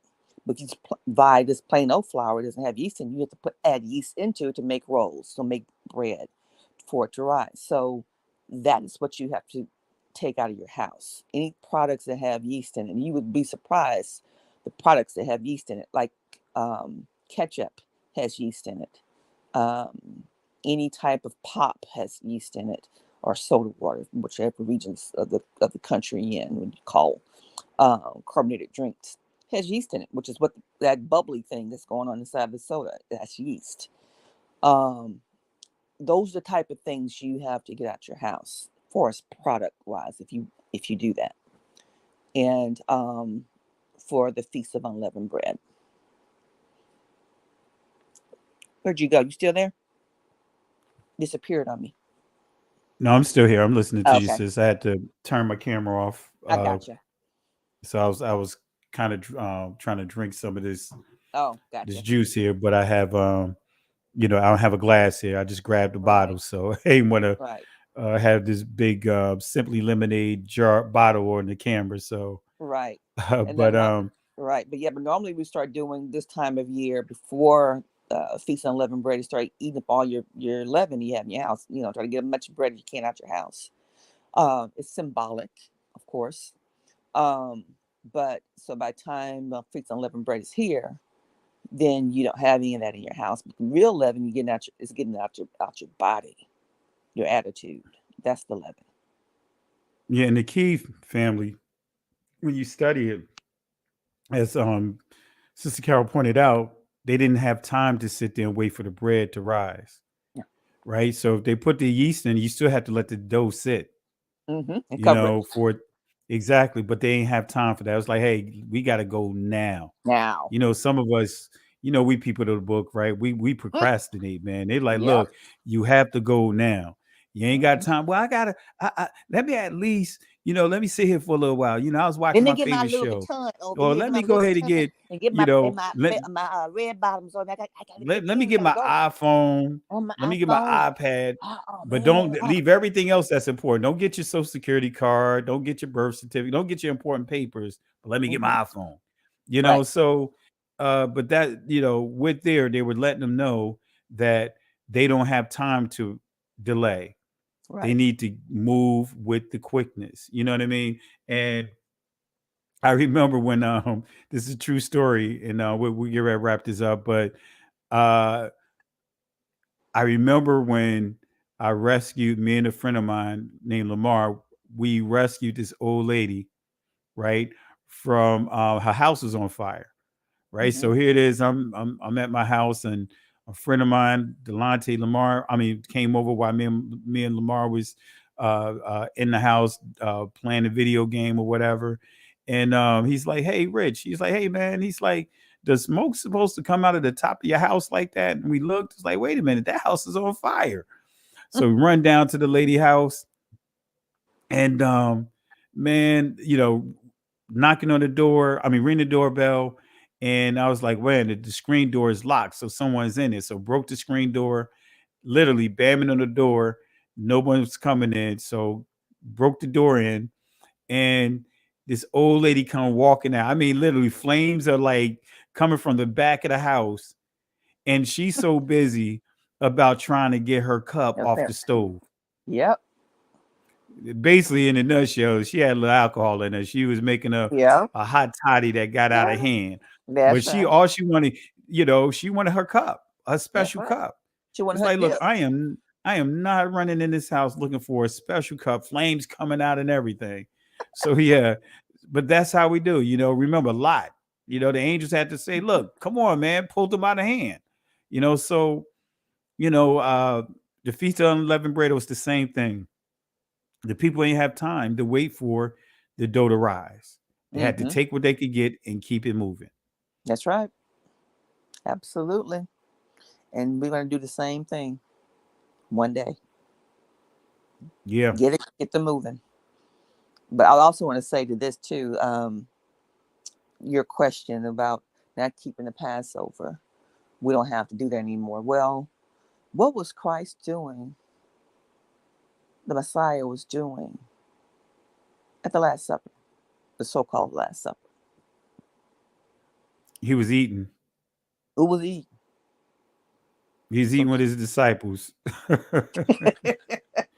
Look, hey, you don't have to tell me, but some people, you already know, some people tried to say that that Last Supper had nothing to do with the Passover. And I'm talking about people from the church. And it says in the book, but it spells it in the book. Hey, prepare the Passover.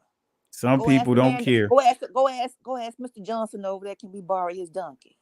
Go ask Mr. Jenkins over there. Can we use his house? Because we want to go. We want to have the dinner there. Come on now. It's in the book.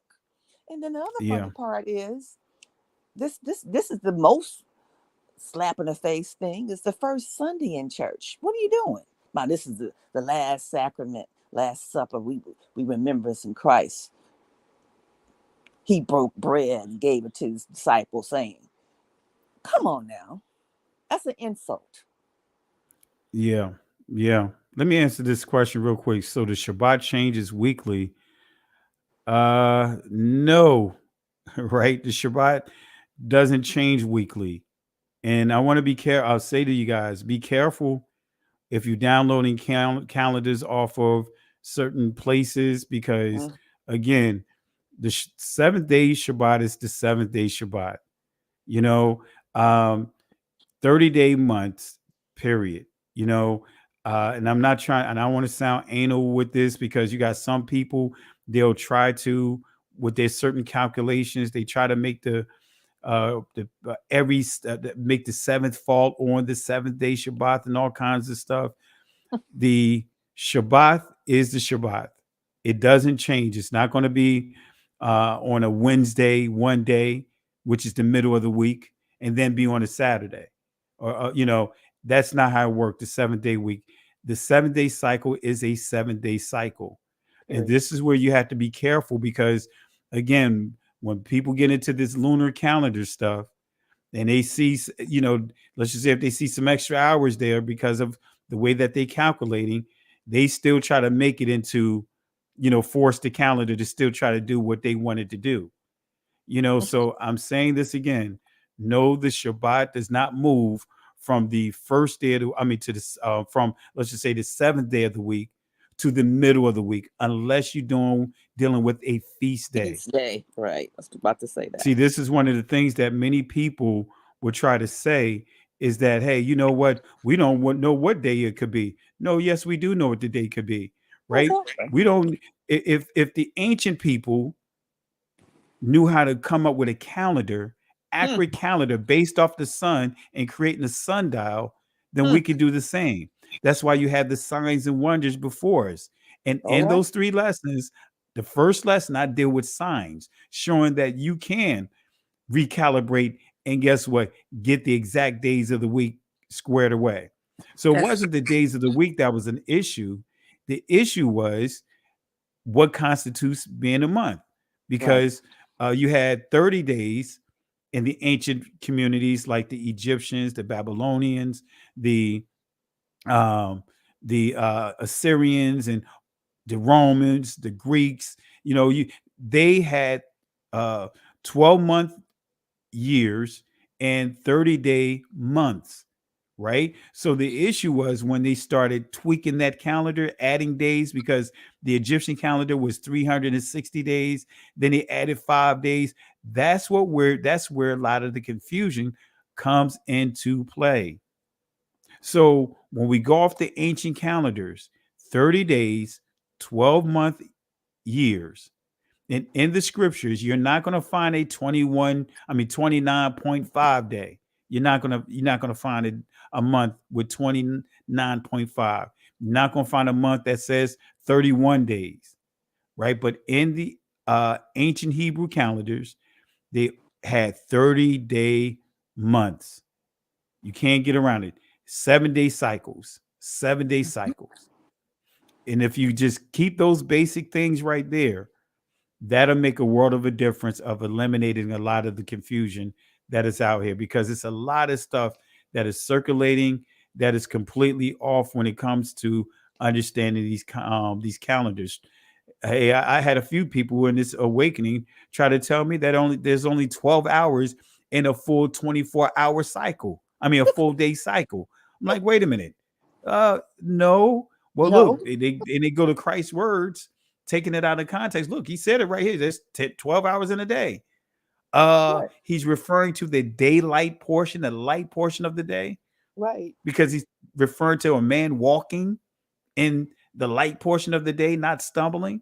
So again, these are some of the things that are out there. So I just want to say to you, family, be careful of the information that you're downloading, because there's a lot of information that is just not right. No matter how we look at it, it's just not right. It's all over the place. Wow. And been dealing with this for quite some time. And that's what prompted me to do that detailed lesson about the days. Not only the days, I did the hours, right? You sure I did the whole Oh, 9. shabam. So and literally using the Hebrew letters to show you that one of the letters is actually a dial You know, I did Right. all of that. It's right there. And your very Reconstructing the calendar. and your very first lesson you did years ago when I met you, you made us pull out a piece of paper and we made 5 calendars. And you had us go in and create our own calendar. And that's what I've been keeping up with ever since that day. That night we did that. And it was on Facebook. Yeah, well, unfortunately, now it's like many people don't even want to listen or watch lessons. They want No. just to go straight to, hey, tell me how to do this. Like, look, Yep. it's right here. It walks you through. Yep. We are the microwave people. We want it quick, fast, and a hurry. And it's sad because you're missing out on so much information. And it's not getting, and you would think it would be getting better, but it's getting worse. Yeah. It's not, there's Yeah. no turn, there's no stopping. It's like it's just a continuous cycle of the same thing. It's like nothing is sticking. And it come out Yeah. with some new stuff. When you think you got that taken care of, some new stuff come out. And then you go back to the old stuff again, you got to regurgitate that again. It's like, what's really going on? And it's sad. Yeah. It really is. Yeah. But hey. Well, I tell you, for me, that's why I said I'm not getting caught up with a lot of the stuff that's out there. I'm just, doing what the Most High called me to do, just teach the truth Mm-hmm. and let the people sort out what they want to sort out. That's it. Keep it moving. Because unfortunately, people going to do what they want to do regardless. Right. And some things I just don't even want to be bothered with. It's like some arguments, I just let the people argue. You know what I mean? I'm staying out of it because again, most people just don't want to read for themselves. They want you to take accountability for them instead of them saying, "Look, I read what's in front of me, and this is the deal." Mm-hmm. No, but they want you to take accountability. I mean, so like I said, it's the information is there, family. I encourage you guys, go back and watch those presentations. This year, I'm not teaching that lesson in its entirety because it's already there. It is a detailed lesson. Yep. And, like I said, I'm just not doing it. Very thorough lesson. And I can guarantee you when you watch that, just go through the foundational playlist. Mm-hmm. You go through there, I can guarantee you are going to get the answers to the questions, the basic questions that you're asking. Absolutely. And rewatch it again if you didn't get it the first time. Yeah. Continue to rewatch until you finally get it. Yeah. To the point where you're teaching. I'm about to take it down because this went a lot longer than what I wanted it to go. Yeah. It's like after over 3 hours. And, I try to keep it much less than that. But I'm about to take it down. And, hopefully when people watch it, they don't think that this lesson is really a 3-hour lesson because it's not. No. But again, I really appreciate it, sis, for you jumping on. I'm about to take it down. You already can see where my eyes are. Yes, I do. And so they're barely open and, don't want to have someone knocking on my door, asking me to be drug tested. You're right. Rumors go around like, hey, look at Pastor Kelly's eyes. Look at him. This is what happened. My eyes get like this when I get sleepy. Right. And actually I already naturally sleepy, but it gets worse. Right. So, but anyone you want to put in the garbage can as we wrap up? The title of this message, churches that refuses to teach Passover properly. Put them in a trash can. Absolutely.